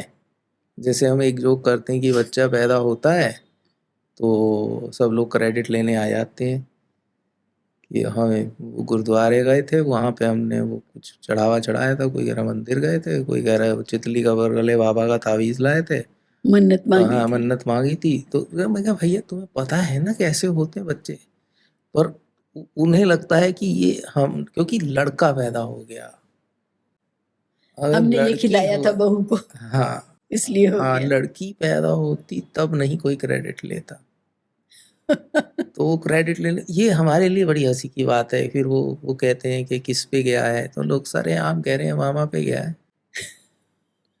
तो अभी अभी किसी के लिए हंसने की बात है, किसी को लगता है क्या बदतमीज आदमी है। तो ये तो अपनी अपनी वो है ना कि कहाँ तक आप जा सकते हैं। तो ये तो सेल्फ रेगुलेशन है हमारा कि हम बहुत कुछ नहीं कहते हैं स्टेज पे। तो ये पर पॉलिटिकल जाने की ज़रूरत नहीं है। मेरे को लगता है कि पॉलिटिकल होना चाहिए। अगर कोई बहुत आपको चीज़ कचोट रही है, आप ज़रूर बोलें, पर वो इतना अच्छा लिखा हुआ होना चाहिए कि कोई पकड़ ना पाए इसको कि ये कहा क्या कहेगा ये, है ना। हम करते हैं हम करते हैं जो करते हैं, पर लोग नहीं पकड़ पाते कि ये बेइज्जती कर रहा है कि तारीफ कर रहा है। तो ये आपका as a stand up comedian, ये एज अ राइटर आपका ये काम है कि आप इतना बढ़िया लिखिए कि जिस पर जोक मारा है वही ना समझ पाए। भारत के समाज की एक रियलिटी डायस्पोरा भी है, तो डायस्पोरा ग्रुप्स में आप जाते हैं, वहाँ आपका शोज कैसे रिसीव किए जाते मैं हैं? जो हूँ मैं सह नहीं पाता हूँ, डेलिबरेटली नहीं जाता हूँ, मना कर देता हूँ। आप सह नहीं पाते हैं मतलब? वो जो एटमॉस्फेयर बनाया जाता है वहाँ पे कि एक जो हमारा, हम एक कल्चर के हैं, एक पर्टिकुलर कम्युनिटी से बिलोंग करते हैं, और क्योंकि आप एक पर्टिकुलर कम्युनिटी से बिलोंग करते हैं तो आपको जो है हम जो है आप हमारे वो जिसे कहते हैं कि पोस्टर चाइल्ड हैं, तो आपको हम अपने समाज में इनवाइट करेंगे और एक पर्टिकुलर तरीके से आपकी इज्जत करेंगे और ये सब करेंगे। मेरे से बर्दाश्त नहीं होता। कम्युनिटी का कम्युनिटी का सम्मान आप नहीं रिसीव रिसीव करते? नहीं करता। It immediately becomes racist, and it immediately becomes factional, it immediately becomes political. तो वो the moment you are seen with such groups, diaspora का मामला बड़ा ही अजीब हो गया है। अब आपको कम्युनिटी ढूँढने की ज़रूरत नहीं। जब ट्रम्प के लिए हवन हो रहे थे और अब ट्रम्प ने जो हाल करना शुरू किया है, तो ये अपने आप में एक भद्दा-मज़ाक बन के रह गया है। पर ये हैरानी की ये बात है कि जो जिन लोगों के साथ धोखा हुआ, जो लोग हवन कर रहे थे या जो लोग फेवर कर रहे थे, अब उनके साथ जब धोखा हुआ तो वो लोग नहीं बोल रहे हैं। हाँ, नहीं तो बोल कहते हैं पा ना, रहे। हाथ काट के दे दिए अपने, हाँ, कि हम कैसे अब बोले, हमने तो हवन किया था। समझे ना। बहुत से लोग ऐसे होंगे कि उन्होंने इस चीज़ को बड़ा ही वो माना होगा कि क्योंकि ये हमारे जो हैं प्राइम मिनिस्टर के दोस्त हैं। एक तो ये इतना बड़ा वो बना रखा है कि दोस्त दोस्त भाई पॉलिटिकल फिगर्स हैं वो, तो वो दोस्त कैसे हो सकते हैं? दोस्ती क्या होती है? दोस्त हमारे दोस्त नहीं है, हम इतने कॉमेडियन हैं और इतने जो हैं वो बोलने में इतने वाचाल हैं, तो हमारे दोस्त नहीं बन रहे तो इनके दोस्त कैसे बने? इतनी बात तो समझ जानी चाहिए कि उनका कोई फायदा होगा तो तारीफ करेंगे, नहीं तो पाकिस्तान की भी कर देंगे। उनको क्या फर्क पड़ता है? चाइना के साथ समझौता कर लेंगे, किसी के साथ भी कर लेंगे, उनको क्या फर्क पड़ता है? और वो अब बोल नहीं पा रहे हैं कि भाई ये तो गलत हो गया। ट्रम्प जो कर रहे हैं, वो तो अपने इंटरेस्ट में कर रहे हैं और करना ही चाहिए। किसी भी राजनेता को अपने देश का इंटरेस्ट देखना चाहिए। नहीं, वो देश का इंटरेस्ट भी नहीं देख रहे। वो मेरा ये कहना है कि चलो वो जो कर रहे हैं वो उनकी समझ है। हमारे लोगों को क्या हो गया था कि अपनी समझ बेच खाई थी, अपना नेशनल इंटरेस्ट छोड़ के पराया नेशनल इंटरेस्ट को अपना अरे लिया था। भाई, मैं यही बता रहा हूँ ना कि डिबिया बांटी जाती है हमारे यहाँ पे। चाहे आपके बाप आपके लिए एक फूटी कौड़ी छोड़ के ना गए हों विरासत में, पर आपको पॉलिटिकल थॉट और पॉलिटिकल आइडियोलॉजी विरासत में ही मिलती है। आप कैसे कह दें कि हमारे बाप जो थे उनमें अकल नहीं थी? वो इस पार्टी को वोट देते थे, हम तो इस पार्टी को वोट देंगे। वो चीज़ जो है सबसे बड़ा सक्सेस जो है, जो जो हाल की जो हमारी जो हमारे आका लोग हैं, उनका सबसे सक्सेसफुल जो उन्होंने काम किया है, जो सक्सेस उनको मिला है, सबसे बड़ा सक्सेस यही मिला है कि उन्होंने कहा कि तुम्हारे बाप जो थे उनको ये गलत पढ़ाया गया था, वो तुम्हारी आइडियोलॉजी अलग है, ये लो डिबिया, इसमें हमने नई एकदम लेटेस्ट भर के दी है तुमको, और इसका इस्तेमाल आप करो तो आप बड़े ग्रुप में हो जाओगे, फिर आप सिक्योर हो जाओगे। अगर अपने बाप वाली जो है वो इस्तेमाल करते रहे तो आप तो हमेशा जो है माइनॉरिटी में ही रहोगे। यही सक्सेस है उनका। तो आइडियोलॉजी तो खुद से सोच के आइडियोलॉजी बनाने वाले लोग तो मेरे ख्याल से 1% भी नहीं होंगे हिंदुस्तान में। और एक माहौल और हालात ऐसे पैदा किए गए हैं कि इतनी अकल, इतनी शिक्षा और इतना तार्किकता आ ही ना पाए कि अपने लिए क्या भला है, एक जनता के तौर पे, नागरिक के तौर पे क्या भला है, उसके बारे में ना सोच तो सकें। वो कैसे आएगी? आप सोचना थोड़े ना सिखा रहे हैं, आप सीखना थोड़े ना सिखा रहे हैं। वही डिबिया वाली बात है कि ये एजुकेशन की डिबिया है, ये कल्चर की डिबिया है, ये पॉलिटिकल डिबिया है। तो ये छोटी छोटी डिबिया हैं, ऐप हैं ये, मतलब फर्स्ट क्लास अपना डाउनलोड करिए, सोचने की ज़रूरत ही नहीं है। आपको जीवन साथी चाहिए, आपको हम ऐप बना दिया है उसके लिए। आपको डेटिंग करनी है उसके लिए ऐप बना दिया है। खाना खाना है उसके लिए ऐप बना दिया है। वो सोचना नहीं है, आपको इधर उधर नहीं देखना है। तो वो हमारी पूरी पूरी नस्ल की जो एक सोच थी, वो जो हम आवारागर्दी करते थे, गलियों की खाक छानते थे कि सबसे बढ़िया कबाब कहाँ मिलेंगे एक्सप्लोरेशन था या जिंदगी सबसे बढ़िया दाल कहाँ मिलेगी, भटका जाता था बाकायदा।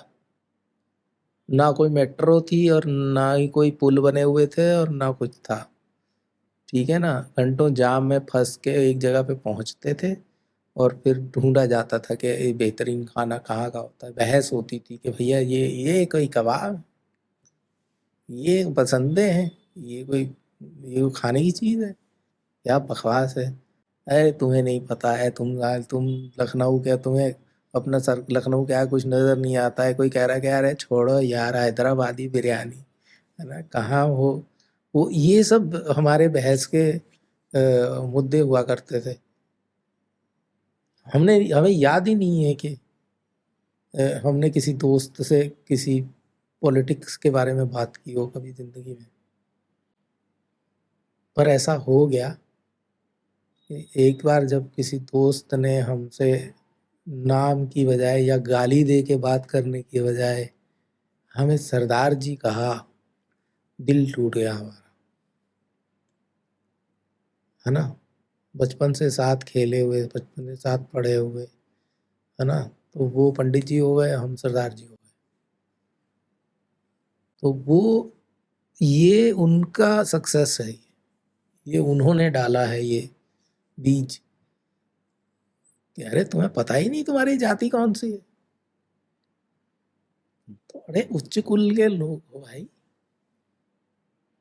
ऐसा हिंदुओं को नहीं, ऐसा मुस्लिम्स में भी डाला गया है कि तुम भाई कहाँ सैयद हो भाई, तुम क्या बात तुम्हारी, है ना, तुम कहाँ इन लोगों के साथ यार। और ये बीच पड़ गया है। बहुत तकलीफदेह अलगाववाद है बहुत ये। बहुत तकलीफ, बहुत तकलीफ। पर्सनल एनेक्डोट्स तो इतने हैं, मेरे पास भी हैं, आपके पास जी भी जी होंगे, जी कि अजीब ही लगता है कि ये क्या हो गया, हमारे पूरी नस्ल को क्या हो गया। जी। पर यही है कि किसी चीज़ को डिटेल में समझने का वक्त नहीं है। हर चीज़ हमारी पुड़िया बनी हुई है और हमें उसकी डोज दी जा रही है, और हमारी एक चीज़ को जो हम खरीद चुके हैं वो उसी को बताया जा रहा है कि ये सबसे बढ़िया खरीदी तुमने, पूरे बाजार में इससे बढ़िया चीज़ नहीं है, और रोज़ उसका वैलिडेशन आ रहा है हमारे पास और तुम भाग्यशाली हो कि ये तुम्हारे पास है, कि ये तुम्हारे पास है, ये तो भगवान ने आपको ऐसा बना के कृपा भेजा, है। ठीक है ना। तो वो इतना पेनफुल है ये। अपनी गिरावट को ही फ़ख्र की बात समझना, और मैं क्या कहूँ इसको तो गिरावट समझते नहीं ना उसको। हुँ, अगर आप कह रहे हैं गिरावट है, वो कह रहे हैं कि finally we have arrived and finally we have recognised our worth in this world, जिसको आप गिरावट कह रही हैं या जिसको मैं गिरावट मानता हूँ, वो उसको गिरावट ही नहीं मान रहे हैं ना। पहली बात तो ये है कि एक्सेप्ट करिए कि गिरावट है, वो मान ही नहीं रहे। तो ये जो अलगाववाद है, और अब तो हमने इसको परफेक्ट कर लिया है इस प्रोसेस को। आप नाम लीजिए, किसी जगह का नाम लीजिए, और उस जगह के एक पर्टिकुलर जियोग्राफिक लोकेशन में आपको एक कम्युनिटी अलग मिल जाएगी वहाँ की, और वो उन्होंने पूरा उनका वोट का हिसाब लगा रखा है कि इनकी इतनी वोट है भाई। ना बेस्ट है ना। मेरे को लगता है कि अगर किसी को कुछ चीज़ बेचनी है ना बाजार में, जैसे कुछ कमीज़ बेचनी है या कुछ किसी को कुछ खाने की चीज़ बेचनी है, पहनने की चीज़ बेचनी है, तो मेरे ख्याल से उनको पॉलिटिकल पार्टीज के साथ गठबंधन करना चाहिए।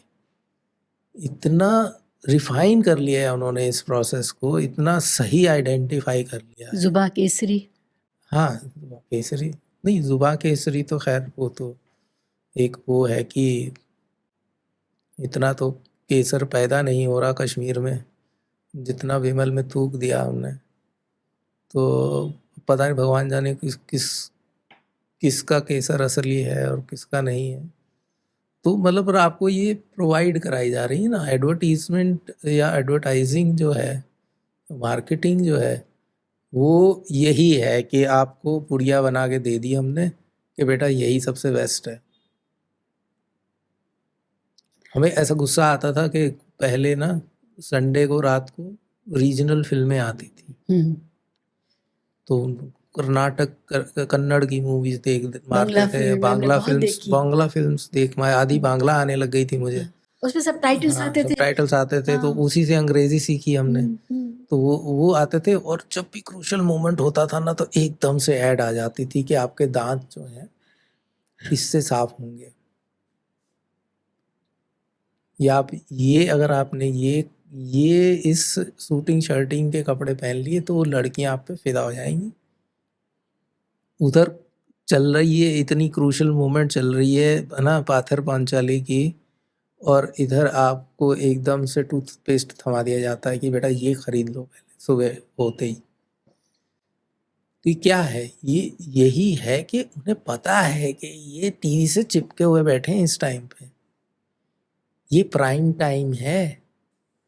इस टाइम एडवर्टीजमेंट की जो स्पॉट सेलिंग है वो बहुत ज़्यादा कीमत की मिलेगी, ठीक है ना, बिकेगी, क्योंकि भाई एडवर्टीजमेंट बड़ा रिफाइंड प्रोसेस है, बहुत। और बहुत ज़्यादा कल्चरल एप्रोप्रिएशन, और बहुत ज़्यादा रेसिज्म, और बहुत ज़्यादा स्टीरियोटाइप्स जो उन्होंने परपेचुएट किए हैं एडवर्टाइजिंग ने और मूवीज़ ने, सो कॉल्ड मूवीज़ ने, उससे ज़्यादा नुकसान तो किसी ने नहीं किया।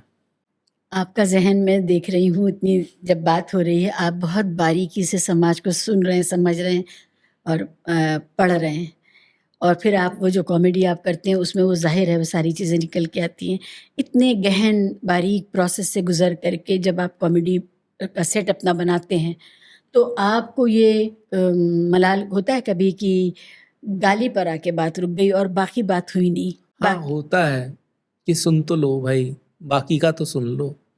मैं 1.5 घंटे में मैंने एक गाली दी, उस पर भी आप हंसे, वो आप पर बाकी का 1.5 घंटा भूल गए, आपको सिर्फ वो गाली याद रह गई।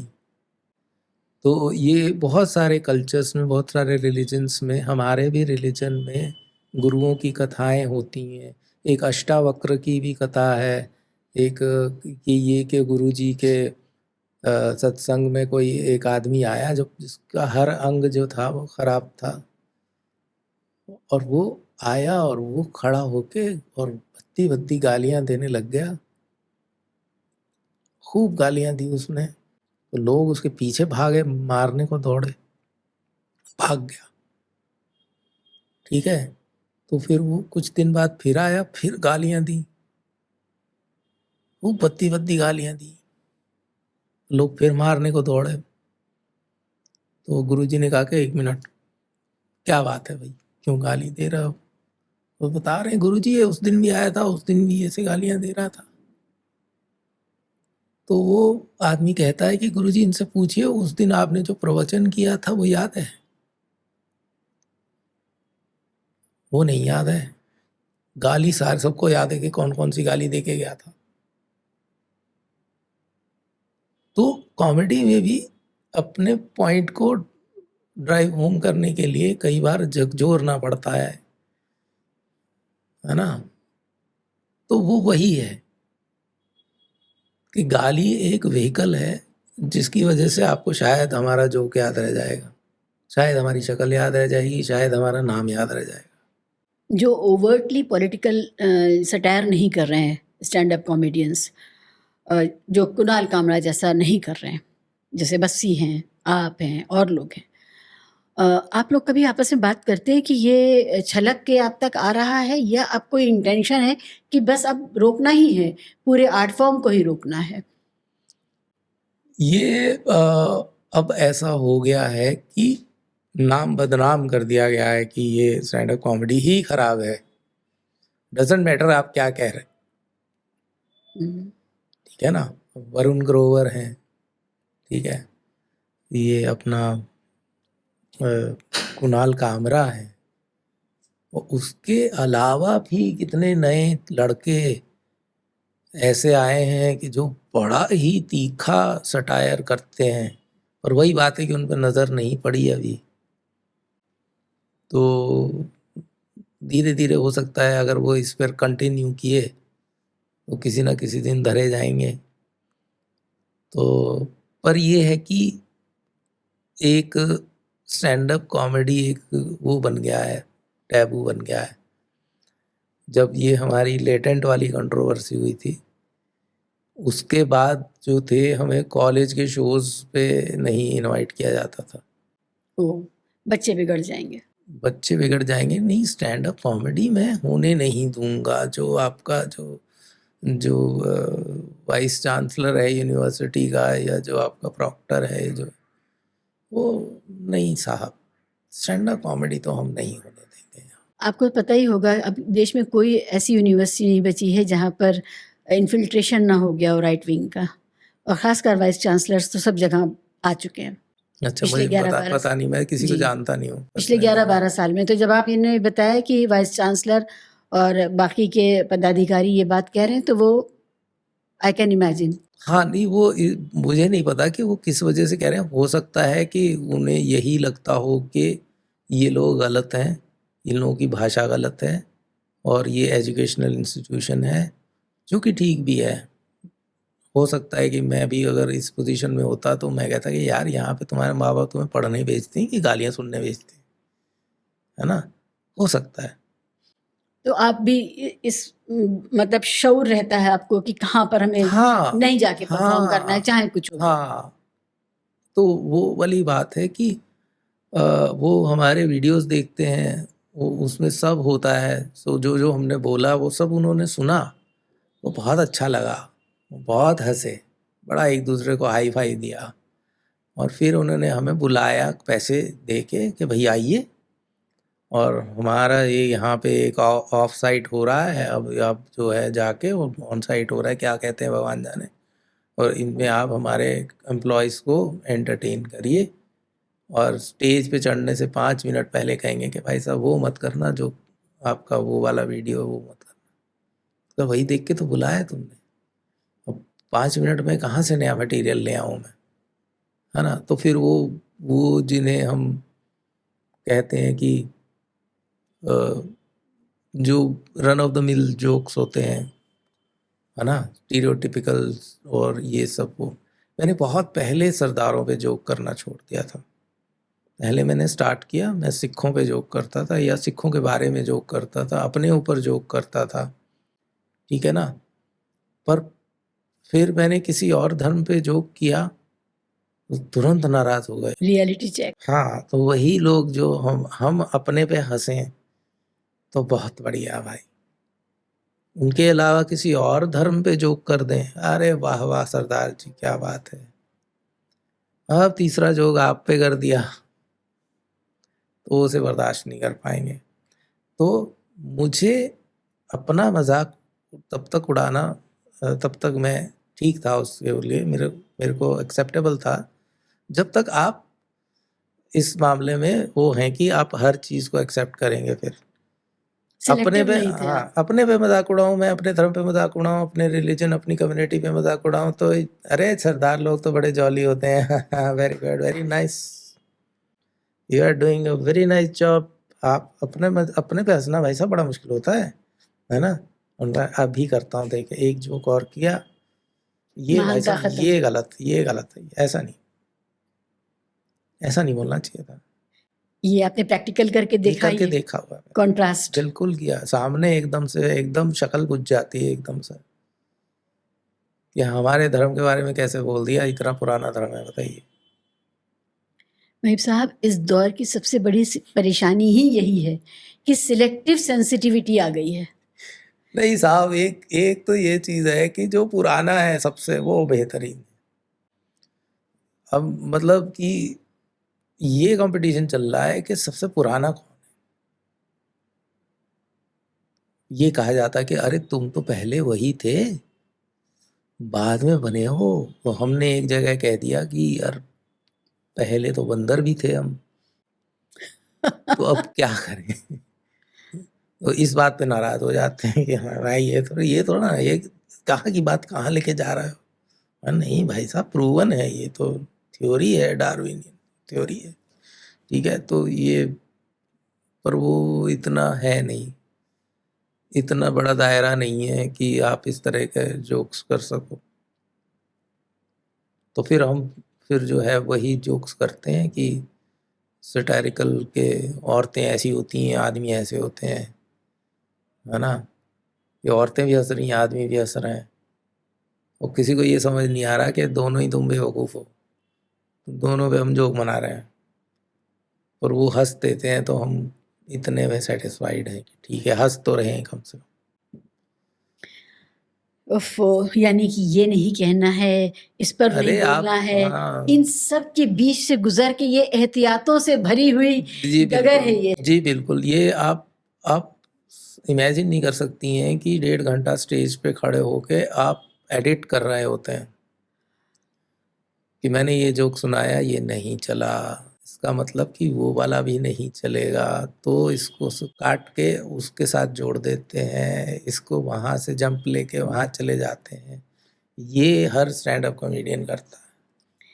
यानी एक परफॉर्मेंस हो रही है और एक उससे बाहर निकल के हाँ, जज किया जा रहा है। वो हमारा दिमाग चल रहा है अलग से। वो तो हम नहीं चाहते हैं कि कोई हमारे आए, 500 लोग आए, 1000 लोग आए, बुरा मान के चले जाएं। क्यों भाई, क्यों कोई किसी को नाराज नहीं करना चाहते हैं। लेकिन कोई अब हर बात पे आहत होने का फैशन है, एक आहत समाज है, वो आहत ही हो रहा है हर बात पे। आप कहाँ तक बचेंगे? आहत इसलिए हो रहा है ना कि उनके पास अपने जीवन को जस्टिफाई करने का और कोई कारण नहीं है उनके पास कि हम क्यों प्राउड हों अपने जीवन पे, हमने ऐसा क्या अचीव कर लिया। तो उनको वही डिबिया थमाई गई कि बेटा पहली बात तो ये कि आप जिस धर्म में पैदा हुए हो, आप जिस जाति में पैदा हुए हो, सबसे बड़ी अचीवमेंट तो पहली तो ये, ठीक है। फिर वो डिबिया लेके वो कंज्यूम कर ली जाती है, फिर वो डिबिया के बाहर अगर कोई बात करेगा तो उनको बुरी लगेगी। समाज आहत ही इसीलिए हो रहा है कि हर आदमी को उनको सूट करती हुई डिबिया थमाई गई है। यानी गर्व करने का दौर है, गर्व बस करने का दौर है। आप गर्व करिए साहब, आप कुछ भी हो, इंट्रोस्पेक्शन नहीं करना। हाँ, आपको इतिहास नहीं पढ़ना है, आपको कोई किताब नहीं पढ़नी है, आपको इतनी रिसर्च नहीं करनी है, क्या चाहिए? ये ऐप डाउनलोड कीजिए, आपको दिया जाएगा ये सब, एकदम उसी में मिल जाएगा सब। सच्चा प्यार, बढ़िया हस्बैंड, डिजाइनर किड्स भी मिल रहे हैं। डिजाइनर किड्स और नौकरी और हर चीज़ आपको जो है ऐप में मिल जाएगी। ये कोई छोटी बात नहीं है। अब ये कम्युनिटीज़ में बांट के मैट्रिमोनियल एप्स बन गए हैं। आप अपना जाति बताइए साहब, आपको आपकी जाति की लड़की खोज के देंगे, बढ़िया दहेज मिलेगा फर्स्ट क्लास, ऐसा नहीं। तो ये इन्होंने बड़ा रिफाइन कर लिया है इस चीज़ को, बहुत बढ़िया। तो प्राउड, अगर आप बहुत लिमिटेड, आपका प्राउड का सर्कल है या प्राउड का आपका जो Scope है। स्टैंडर्ड है, स्कोप है, वो बहुत लिमिटेड है, तो आपका हर्ट होने का भी बहुत ही शॉर्ट फ्यूज है। आप तुरंत हर्ट हो जाएंगे, क्योंकि जरा इतनी सी तो है आपकी दुनिया। आपने बहुत अहम बातों को समेटा है इसमें कि जाति आपकी, गोत्र आपका, धर्म आपका, दहेज आपका, ये सारा कुछ कस्टमाइज किया जा रहा है थ्रू ऐप। हाँ, और आपको बिल्कुल अपने दायरों को लांघने की जरूरत नहीं है, जरूरत नहीं है, सोचने का यूनिवर्सल स्कोप ही ह्यूमन नहीं, बनने की जरूरत नहीं है। जरूरत ही नहीं है कुएं के साहब। मेंढक आप आराम से बने रह बड़े सकते हैं। आराम से बने रह सकते हैं और वो समाज में एक्सेप्टेबल होगा। कि लड़की के लिए लड़का कहाँ से मिला? अरे साहब, मैट्रिमोनियल साइट पे गए, ने वो बनाया, उनका प्रोफाइल बनाया, वो तुरंत हमारे पास आ गए। तो हमारे ही जाति के लोग आ गए हमारे पास कि जी हमें तो गोरी आप कह रहे हो कहाँ से मिलता है? संडे का अखबार उठा लीजिए, मैट्रिमोनियल एड्स पढ़िए। वर्किंग, सुशील, गोरी, सब गोरी हो, फलानी जाति की हो, फलाने धर्म की हो, और इतनी हाइट की हो, और इतने फिगर सैलरी के हो, और ये सारा कुछ हो, और मतलब वांट नीचे सिर्फ एक लाइन लिख देंगे, want to have decent simple marriage. ठीक है, आपको मैं बता रहा हूँ, इससे ज़्यादा फनी कुछ नहीं है हमारे हिंदुस्तान में। मैट्रिमोनियल उठाइए, अब इतना मोटा आता है वो, हाँ। इतना, और पढ़ डालिए उसको शुरू से लेके आखिर तक, उससे ज़्यादा फनी चीज़ कोई नहीं। सारा रेसिज्म हमारा वहां दिख जाता है, लालच हमारा वहां दिख जाता है, रेसिज्म दिख जाता डबल है। स्टैंडर्ड्स वहां दिख जाते हैं। हाँ, नहीं, डबल स्टैंडर्ड है ही नहीं। वो कह रहे हैं यही स्टैंडर्ड है, आप कह रही हैं ना डबल स्टैंडर्ड है, तो डबल स्टैंडर्ड तो हम कह रहे हैं कि तुम्हारे डबल स्टैंडर्ड है। मुंह पे गोरी लड़की चाहिए, है ना? इनोसेंट डिवोर्सी पढ़ा है कभी आपने? नहीं, ये भी है। इनोसेंट डिवोर्सी है, ठीक है, उनके लिए गोरी लड़की चाहिए, और वो गोरी लड़की इतनी लंबी होनी चाहिए और इतनी पढ़ी लिखी होनी चाहिए, क्योंकि हमारा लड़का इतना बड़ा है, और वो और ये, और नीचे लिखे सिंपल marriage। डिसेंट मैरिज है। सिंपल एंड डिसेंट, सिंपल भी हो, डिसेंट भी हो, तो ये है। पूरे समाज ने युवाओं की जिंदगी के इस पहलू पर जिस तरह से जकड़बंदी की है कि ये हमारे मापदंडों के हिसाब से होना चाहिए, क्योंकि इसी से वो सारा रेसिज्म, वो सारा करप्शन आगे बढ़ पाएगा। जब अगर लड़के लड़कियां लव मैरिजेस करेंगे, अपनी पसंद का साथी ढूंढेंगे और इस बात की परवाह नहीं करेंगे कि वो किस रीजन से आता है, कौन सी भाषा बोलता है, कौन से धर्म से आता है, तो फिर ये सारा का सारा करप्शन का जो और रेसिस्ट का जो पूरा ताना बाना है, ये छिन भिन हो जाएगा। तो देखिए, सबसे ऐसा है कि ये जो लव मैरिज कर रहे हैं, और ये भी जब मैरिज हो जाती है, तो उन दोनों के मुंह अपने माँ बाप की तरफ घूम जाते हैं, और वो एक दूसरे को बंदर की तरह नचाने लग जाते हैं कि देखो हमने जो डिसीजन लिया था कितना बढ़िया लिया था, अब देखो ये तुम्हें नाच के दिखाएगा, पापा नमस्ते। वहाँ ब्लैकमेलिंग ज्यादा है। हाँ, वहाँ पे ये है कि लड़की को जितनी बातें बोली जाती हैं ना उस रिश्ते के खिलाफ शादी से पहले, तो वो उसको रिफ्यूट कर देती है कि नहीं नहीं ऐसा नहीं है, ऐसा नहीं है, ऐसा नहीं है, मैं जानती हूँ। फिर जब शादी हो जाती है तो वो सारी बातें प्रूव करके दिखाती है अपने घर वालों को कि देखो हमने कहा था ना ऐसा नहीं है, खाना भी बनाता है, चाय भी बनाता है। ये तो कह रहे थे कि तुम अपना करियर देखो, मैं देख लूँगा, है ना, तुम अपनी पढ़ाई पूरी कर लो। ये तो ऐसे कह रहे थे, ये तो ऐसे कह रहे थे। और वो बेचारा अपनी माँ के आगे जस्टिफाई कर रहा होता है कि नहीं नहीं दिल की बड़ी अच्छी है, सब संभाल लेगी, तुम चिंता मत करो। लव मैरिज को नाकाम करने का बीड़ा उठाया हुआ होता है साहब दोनों परिवारों ने। आप ये बताइए, पहली बात तो ये बताइए कि लव के बारे में कहाँ से सुना आपने? पहली बार कहाँ से सुना? फिल्मों से।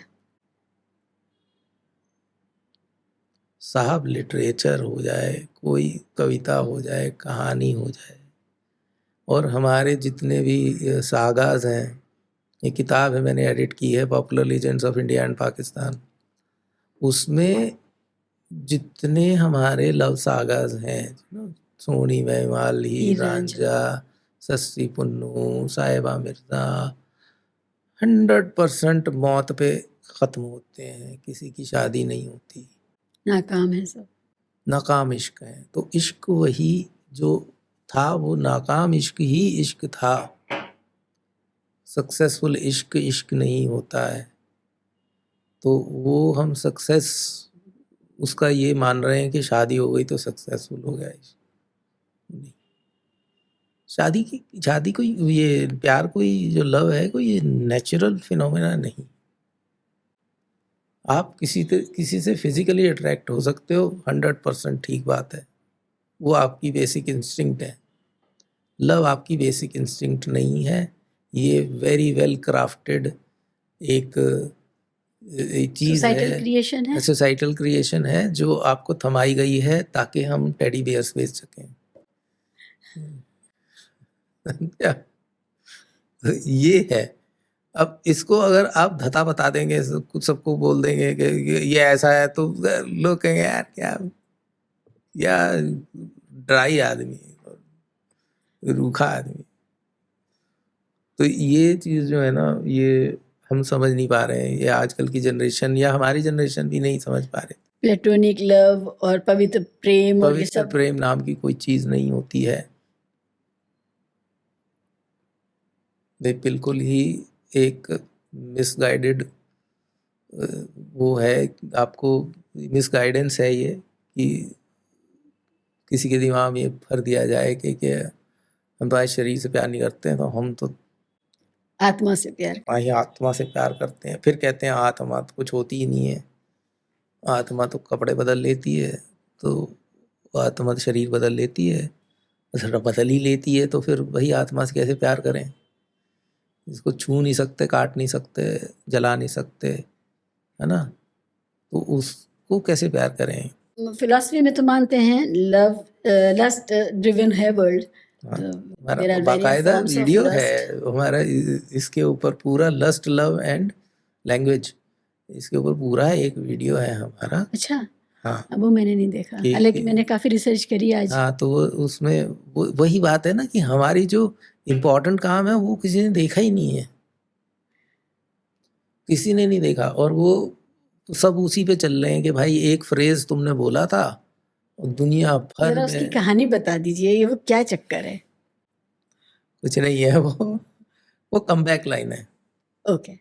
एक चीज़ होती है हैकलिंग, कि आप कुछ बोल रहे हो, बीच में कोई बोल रहा है, डिस्टर्ब कर रहा है ऑडियंस मेंबर या कुछ, तो ये जहाँ पे बोला गया था वहाँ पे हम जोक्स लिख के लेके गए थे बाकायदा हर आदमी के ऊपर जिसको हमने रोस्ट करना था, तो वो हमें काटने की कोशिश कर रहे थे। कॉमेडियंस है ना, नहले पे दहला मारने की आदत होती है, तो हमारे जोक्स को काटने की कोशिश कर रहे थे। तो ये कमबैक लाइन थी। Okay. It was spontaneous, it was not written, it was not rehearsed, and it caught on so well. तो आई थॉट कि why not, I it's giving me opportunity to roam around the world and perform, and why not. तो ये तो आपको वहीं से throw back आया है कि ये चल रहा है तो चलाओ इसको। हाँ हाँ, चलाओ। तो मैं कहा हाँ बिल्कुल ठीक है। और कोई आपको आके कहे कि भाई ये पैसा ले लो और हमारे यहाँ पे आके खड़े हो जाना, हम खुश हो जाएंगे, और हाँ हाँ दे दो, काहे नहीं लेंगे भाई। पता है मैंने बड़ा वक्त लगाया है इसकी जेनेसिस को ढूंढने में कि ये आया कहाँ से, मम्मी कैसी हैं, कहाँ से आया है। ये आप ये यहाँ से आया है कि इसमें कोई डबल मीनिंग नहीं है, ये बहुत डायरेक्ट है, इसमें डायरेक्ट है। हम ये मान रहे हैं इस बात को, हम ये नहीं कह रहे कि एग्जैक्टली ये किसी की चीज के पीछे छुपने की कोशिश नहीं करेंगे हम। मैं भी यही देख हाँ, रही हूँ जब मैंने रिसर्च करी कि ये क्या है, हाँ, तो इसमें डबल मीनिंग नहीं है। नहीं है, लेकिन ये डायरेक्ट एक ही मीनिंग है हाँ, इसका, और वो भी आपने निकाला है, मैंने नहीं निकाला। मैंने तो आपसे पूछा है कि कैसी हैं। अब दुनिया निकाल रही है कि ये कहना चाह रहा है कि इनकी वालिदा को हम जानते हैं। मतलब किस कॉन्टेक्स्ट में जानते हैं, वो हमारे समाज का एक ही कॉन्टेक्स्ट है वही कि है कि वो एक महिला को आप सिर्फ इसी तरह से जान टची है हम सकते लोग हैं। इस मामले को हाँ, लेके। तो हाँ, पर और कोई तरीका नहीं है किसी महिला को या किसी औरत को जानने का। तो यही तरीका कि अगर मैं आपसे पूछ लूँ कि मम्मी कैसी हैं, तो मेरा मतलब यही है कि बोलती बंद हो गई। बस। ये भी मिसोजिनी का ही एक फॉर्म है सोसाइटी का। बिल्कुल है, एब्सोल्युटली है। ये पैट्रियार्की, मिसोजिनी। वरना ये लाइन नहीं चलती। हाँ, तो क्यों ये इस लाइन का अगर आप इसको लिख के 100 दफा पढ़ लें तो इसका कोई मतलब नहीं है ना। ये तो आपके दिमाग की उपज है, आपके दिमाग की खुराफात है कि आपने ये परसीव किया कि अच्छा ये कह रहा है। Exactly. जब आप ये कहते हैं तो जो ऑडियंस रिएक्शन आता है, जो साथियों का रिएक्शन आता है, उसी से इसमें मायने बनने लगे। हाँ, हाँ? तो वो सारा गेम परसेप्शन का है, सारा गेम ही परसेप्शन। अब मैं जब शुरुआत में मैंने करना शुरू किया था कॉमेडी, तो मैं पहले स्टेज पे जाके चुप खड़ा रहता था तकरीबन 30 सेकंड तक। लोग हंसना शुरू कर देते थे कि कोई के इधर से खिलखिलाया, कोई हंसी आई, फिर दूसरे हंसे, तीसरे हंसे, लोग ताली मार के हंसने लग जाते थे without saying anything, the perception being कि ये फनी आदमी है। उस खामोशी में भी उन्होंने मिजाज कुछ ढूंढ लिया खुद ही। ठीक है, तो ये है, ये अब आप जो भी कॉमेडी में आके जो हंसता है वो अपने दिमाग के निकाले हुए अर्थ पे हंस रहा है। और अगर हम कुछ डायरेक्ट कह देंगे, उनको मौका नहीं देंगे परसेप्शन बनाने का या कुछ मीनिंग डिराइव करने का, वो नाराज हो जाएंगे। कोई ऐसी शिकायत जो आपको अपनी ऑडियंस से हो कि आप वहां तक क्यों नहीं पहुंचे? देखो, अभी तक तो बहुत लोगों को हंसाया, बहुत ज़्यादा शोज़ किए, बहुत ज़्यादा पूरी दुनिया में घूम घूम के शोज़ किए। ऐसे बहुत कम इंसिडेंट हैं, नेग्लिजिबल हैं, जहाँ पे कोई नाराज़ हो गया या किसी ने शो के बाद कहा कि यार आप ऐसे काम नहीं किया करो। बहुत कम है। ज़्यादातर ऐसे हैं कि लोग हंस हंस के गिर रहे हैं, शो के बाद मिलना चाहते हैं, सेल्फी लेना चाहते हैं। तो वो बहुत बड़ा है, वो चीज़ इतनी बड़ी है कि ये चीज़ें बहुत छोटी हैं कि कोई एक आदमी नाराज़ हो गया क्योंकि आपने जो है उसके बिलीफ सिस्टम को हिला दिया। जब ये सारे घटनाक्रम होते हैं, खासकर जब खबर बनता है कोई शो, तो वो नेगेटिव होता है हमेशा। तब मेरे मन में ये बात आती है कि वो सारी भीड़ जिसको आप खुश कर रहे थे, हंसा रहे थे, अच्छा लम्हा दिया जिनको आपने, वो आपके बचाव में नहीं आते। तो नहीं, ये कोई एक्सपेक्टेशन, ये आप एक्सपेक्ट भी नहीं करते। ये बहुत मतलब ये कोई नेचुरल सी बात है कि अरे तुम्हें याद है कि एक बार तुम 450 रुपये की टिकट लेके आए थे, है ना, इंदौर में, और हमने तुम्हें हंसाया था, याद नहीं, है? उसी वक्त उसी समय अगर उसी समय भी आते हैं लोग, ऐसा नहीं। कई बार ऐसा हुआ कि कोई खड़ा हो गया और इस तरह से उसने कहा कि तुमको तो ये नहीं करने देंगे हम तुमको, ये नहीं ऐसे नहीं बोलने देंगे, तो लोगों ने उठा के बाहर फेंक दिया। ऐसा भी हुआ, लोगों ने चुप करा दिया, बैठा दिया, अरे बैठना बैठो नहीं तो बाहर फेंक देंगे तुमको। वाह! ऐसा हुआ है, ऐसा नहीं है। हम we are thankful for that, but हम चाहते नहीं कि ऐसी कोई कड़वाहट पैदा हो। नहीं, मगर ये बहुत ज़रूरी रिश्ता है आपका और आपके हाँ, ऑडियंस के ऑफ बीच का, कोर्स मैं आप जिसमें हाँ, आप सोच भी नहीं सकते हैं कि ऑडियंस किस किस तरह से आपको मोहब्बत पहुंचाती है। स्टैंड अप कॉमेडियंस को तो बहरहाल सिर्फ मोहब्बत मिलनी चाहिए। आप उस उतने लम्हे के लिए दुख दर्द भूल के लोग ठहाके लगाते हैं और इंटेलिजेंट चीज़ों पर हंसते हैं, अच्छी चीज़ों पर हाँ, हंसते अच्छी हैं। चीज़ बस। अपनी सोसाइटी को ऑब्जर्व करने का मौका मिलता है, अपने गिरेबान में झांकने का बिल्कुल मौका मिलता बिल्कुल है बिल्कुल। और हल्के फुल्के अंदाज में ये सब हो रहा होता है। जी, कोई सख्त बात कह के तनकीद करके नहीं होता है, तो ये तो तो अच्छी बात है। ये देखो वो करेंसी एक्सचेंज होता है ना, कि हम 10 जोक सुनाते हैं ऐसे कि आदमी कहे कि हाँ बात तो ठीक कह रहे हैं, है ना, हंसी भी आ रही है, बात ठीक कह रहे हैं। तो ये इतना हमारे पास लेवरेज हो जाता है कि 10 जोक सुना के हम एक जोक ऐसा करते हैं, ऐसा कड़वा ऐसा सीधा डायरेक्ट जोक करते हैं, तो लोग उस पे फिर ताली लगाते हैं कि हाँ ठीक है, ये करेंसी की तरह जो है हम इसको बेचते हैं। आपको कितने साल हो गए करते हुए? मुझे तकरीबन 12-13 साल हो गए। 12-13 साल में ऑडियंस में क्या फ़र्क महसूस किया आपने? ऑडियंस बन गई है अब, ऑडियंस रेडी हो गई है कॉमेडी के लिए।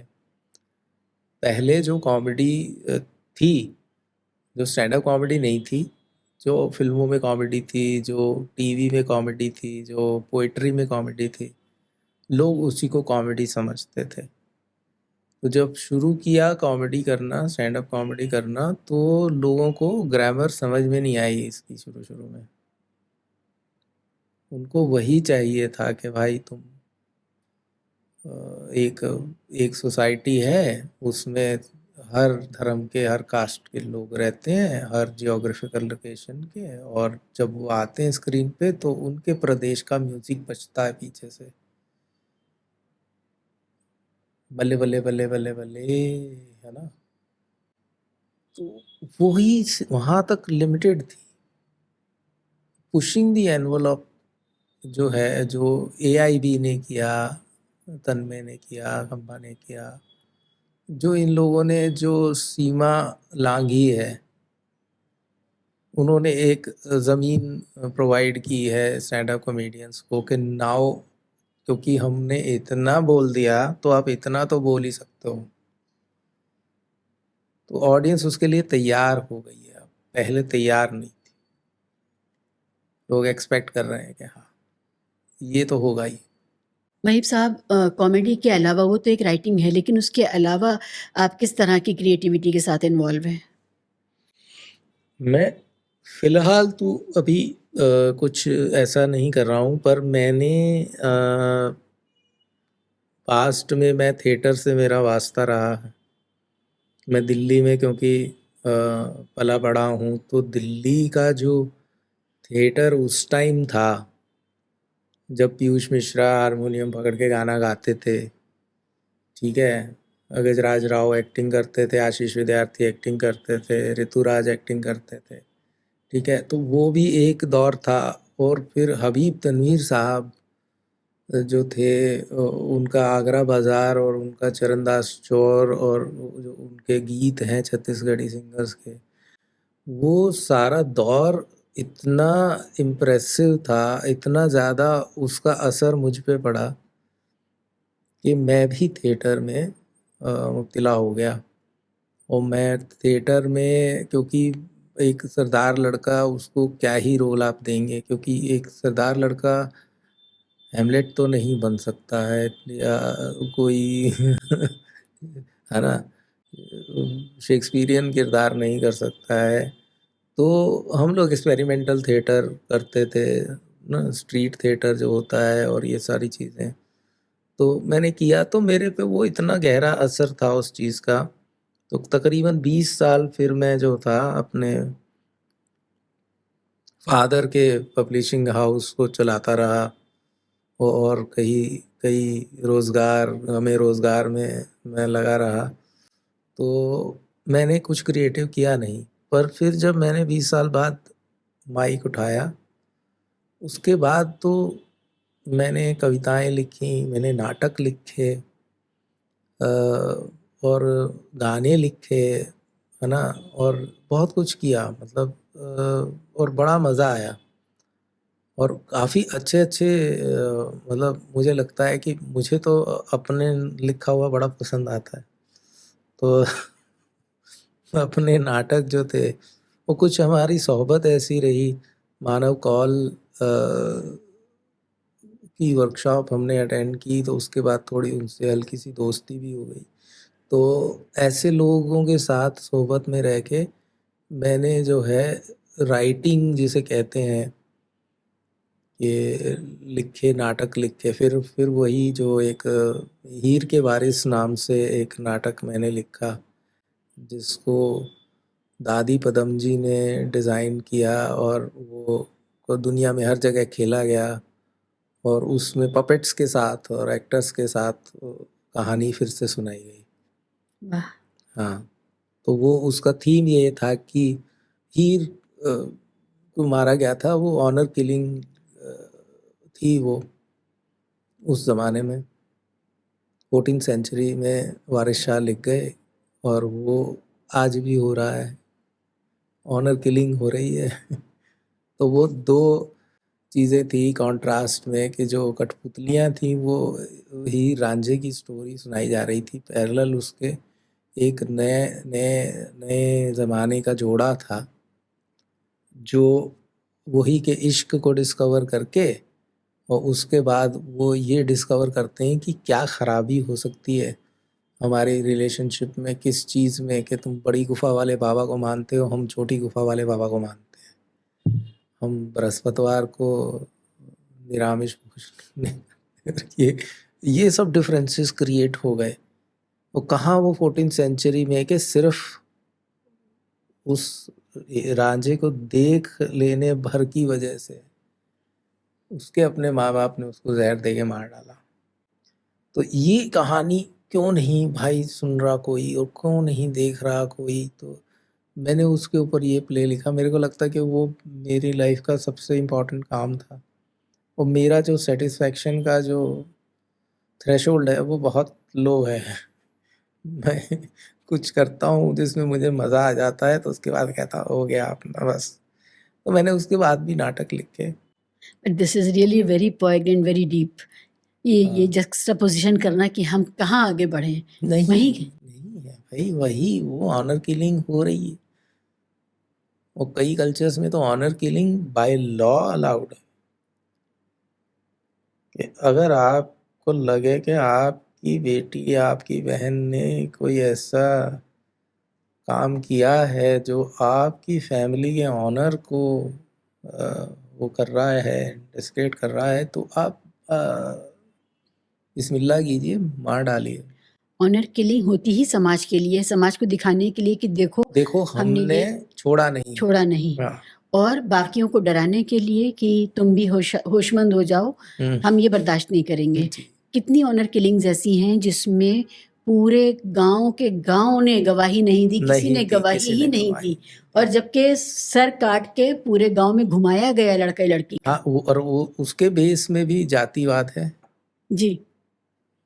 कि किसी और जाति के या छोटी जाति, सो कॉल्ड छोटी जाति के लड़के ने किसी उच्च कोटि के ब्राह्मण की या किसी और जात की लड़की, या छोटी जातियों में भी छोटी और छोटी से छोटी और बड़ी जातियां भी हैं। आपको मिर्जपुर वाला कांड याद है जिसमें छोटी जाति की लड़की ने ऊंची जाति के परिवार के कुत्ते को रोटी खिला दी थी, उस पर पूरा गांव जला हाँ, गया था। तो भाई अगर आज की डेट में ये 21वीं अगर सदी में आप हुआ। ठाकुरों के गांव से घोड़े पे चढ़ के नहीं जा सकते हैं, अगर आप, ये तो डॉक्यूमेंटेड है ना कि हर रोज हो रहा है, गोली रोज हो रहा मार है। दी गई।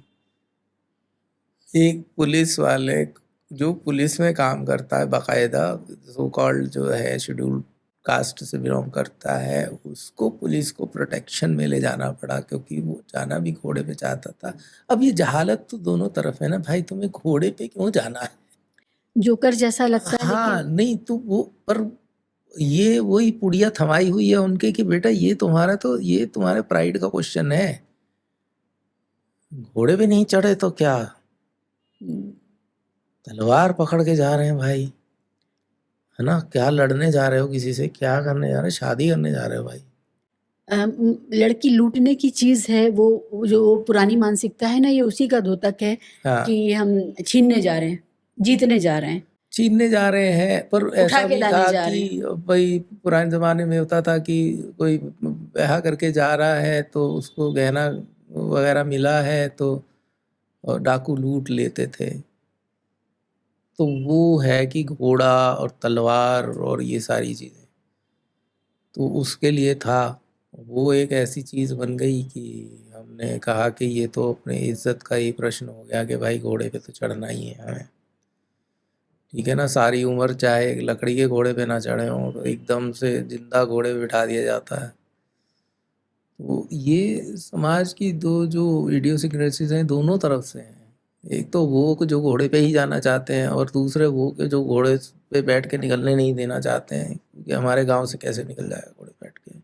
कितनी बड़ी वो है ये दुर्दशा है हमारे समाज की। तो मैंने इस तरह से कई चीज़ें लिखी। मैंने एक छोटा नाटक लिखा नेल पॉलिश, उसके बारे में बताना चाहता हूँ कि एक बार मैं बड़ा ऑब्सेस्ड हो गया था। लड़कियों के पैर देखता था मैं मेट्रो में, जिनके आधी छुटी होती थी नेल पॉलिश, आधी लगी होती थी। उस लड़की की मजबूरी है कि उसको काम पे जाना है, उसकी शादी की उम्र हो गई है, पर वो काम नहीं छोड़ सकती है, उस पर जिम्मेदारी है घर की। और उसके पर्स में है वो वाली नेल पॉलिश जिसको वो लगाना चाहती है बड़े तसल्ली से बैठ के,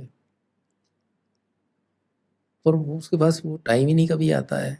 तो वो उसके, आप कभी नोटिस करना, वो जो लड़कियां काम पे जाती हैं ना, उनके हाथ के पाँव के नाखूनों में आधी नेल चिप ऑफ। पॉलिश, हाँ, चिप ऑफ हुई होती है। कोई एकदम से, मतलब वो सारी जमाने का दुख जो होता है वो फूट के बाहर आ जाता है अगर पैर का नाखून टूट जाए कुर्सी के कोने से लग के। तो वो, वर्किंग क्लास के लोग। हाँ, तो वो लड़की नहीं करना चाहती भाई काम, उसको चाहिए शादी करना। उसे भी अच्छा लगता है कि कान में फ़ोन लगा के और वो अपनी नेल पॉलिश लगाए, पर मजबूरी है। और एक वो उसको भी पुड़िया थमा दी गई है कि शक्ति हो तुम, कुछ भी कर सकती हो। तो वो देवी बना दी गई, वो देवी का रोल निभा रही है। ये हर चीज़ जो है टोटलिटी में, हर चीज़ कभी भी पूरी तरह ठीक नहीं मानी जा सकती। आप कहते हो कि लड़कियों को पावर दो, लड़कियों पढ़ाओ, लड़कियों लिखाओ, पर लड़कियों हो सकता है ना पढ़ना चाहती हो सकता है ना कमाना चाहती हो हो, सकता नहीं, उसे वो कमाना घर संभालना चाहती भी चाहती हो हो। तो वो जिस ऑफिस में काम करती है उसका बॉस लेचे साला उसके ऊपर बुरी नज़र रखता है। वो उसको भी ब्रेव करती है क्योंकि छोटे भाई बहन है, बाप नहीं है, बाप शराबी है, कुछ नहीं कमाता। असंख्य लड़कियां रोज अपने पर्स में वो अपनी फेवरेट नेल पॉलिश डाल के और वो भागी भागी जाती हैं ट्रेन पकड़ने, मेट्रो पकड़ने, बस पकड़ने। अगर पैरों की तरफ देख लो तो वो नेल पॉलिश आधी छूटी होती। वाह, इतनी सूक्ष्म दृष्टि। हाँ, कई बार पिटते पिटते बचे हैं हम, इतनी अरे सूक्ष्म अरे। दृष्टि से हम फोटो खींचने लग गए थे लड़कियों अच्छा। For research purposes. तो ये मतलब ये बहुत लंबी जर्नी है, मतलब एक जोक की जर्नी या किसी चीज की क्रिएशन की जर्नी जो होती है बहुत लंबी होती है। तो दिखने में मासूम सा चुटकुला लगता है, पूरी लाइफ टाइम की सिखलाई आपकी उसमें है। तो ये सब और वो जो चीजें। एहतियात है शब्दों की कि हाँ, किसी को बुरा नहीं लगे, चुनाव सबसे के बच बचा के। पूरा क्यों, मतलब अगर आपकी वोकैबुलरी रिच है और आप बात को घुमा सकते हो तो घुमाओ, कितना घुमा, कितना कितना ऐसा कर दो कि सुनने वाले को समझ ही ना आए कि भाई ये मेरा मजाक उड़ा रहा है कि किसी और का उड़ा रहा है कि क्या, पर अब मजेदार है, हंसी आ रही है ना। वो अगर वो शो के बाद अगर वो 10 मिनट भी डिस्कशन कर लिया उन्होंने कि अरे वो ये कह रहा था ना, वो ये कह रहा था ना, तुम ऐसे ही करते हो, देखो तुम ऐसे ही हो, तो वो कामयाबी है हमारी।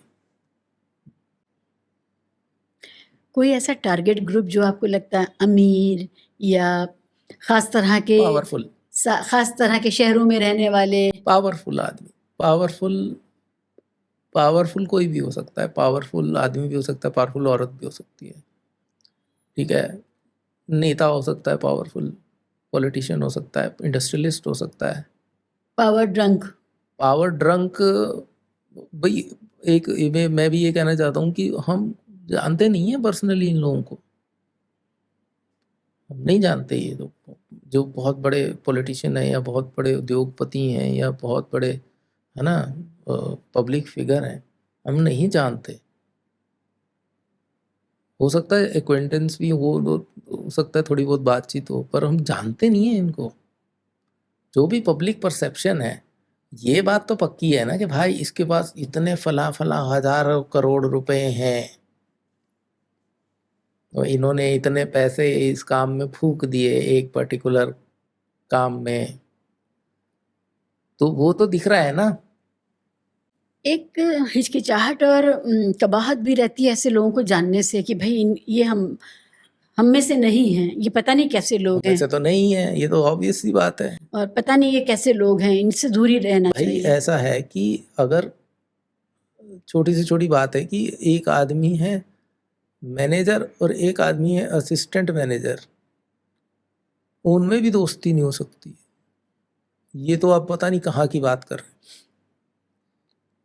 और अगर हो भी जाए, मान लीजिए कि आपका सितारा ऐसा घूमो कि वो आदमी कहे कि वाह भाई क्या बात कही है, ठीक है, आपकी दोस्ती हो भी जाए, तो वही वाली बात है कि क्या हम कहाँ हैंग आउट करेंगे।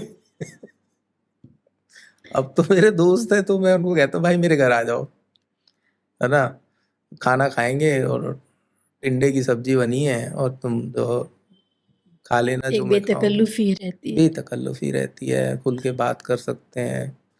पर वो ऐसा, ये समाज में जो ये डिफरेंसेस हैं, ये इसीलिए हैं कि आप दोस्त नहीं हो सकते, जैसे लड़का लड़की दोस्त नहीं हो सकते हैं।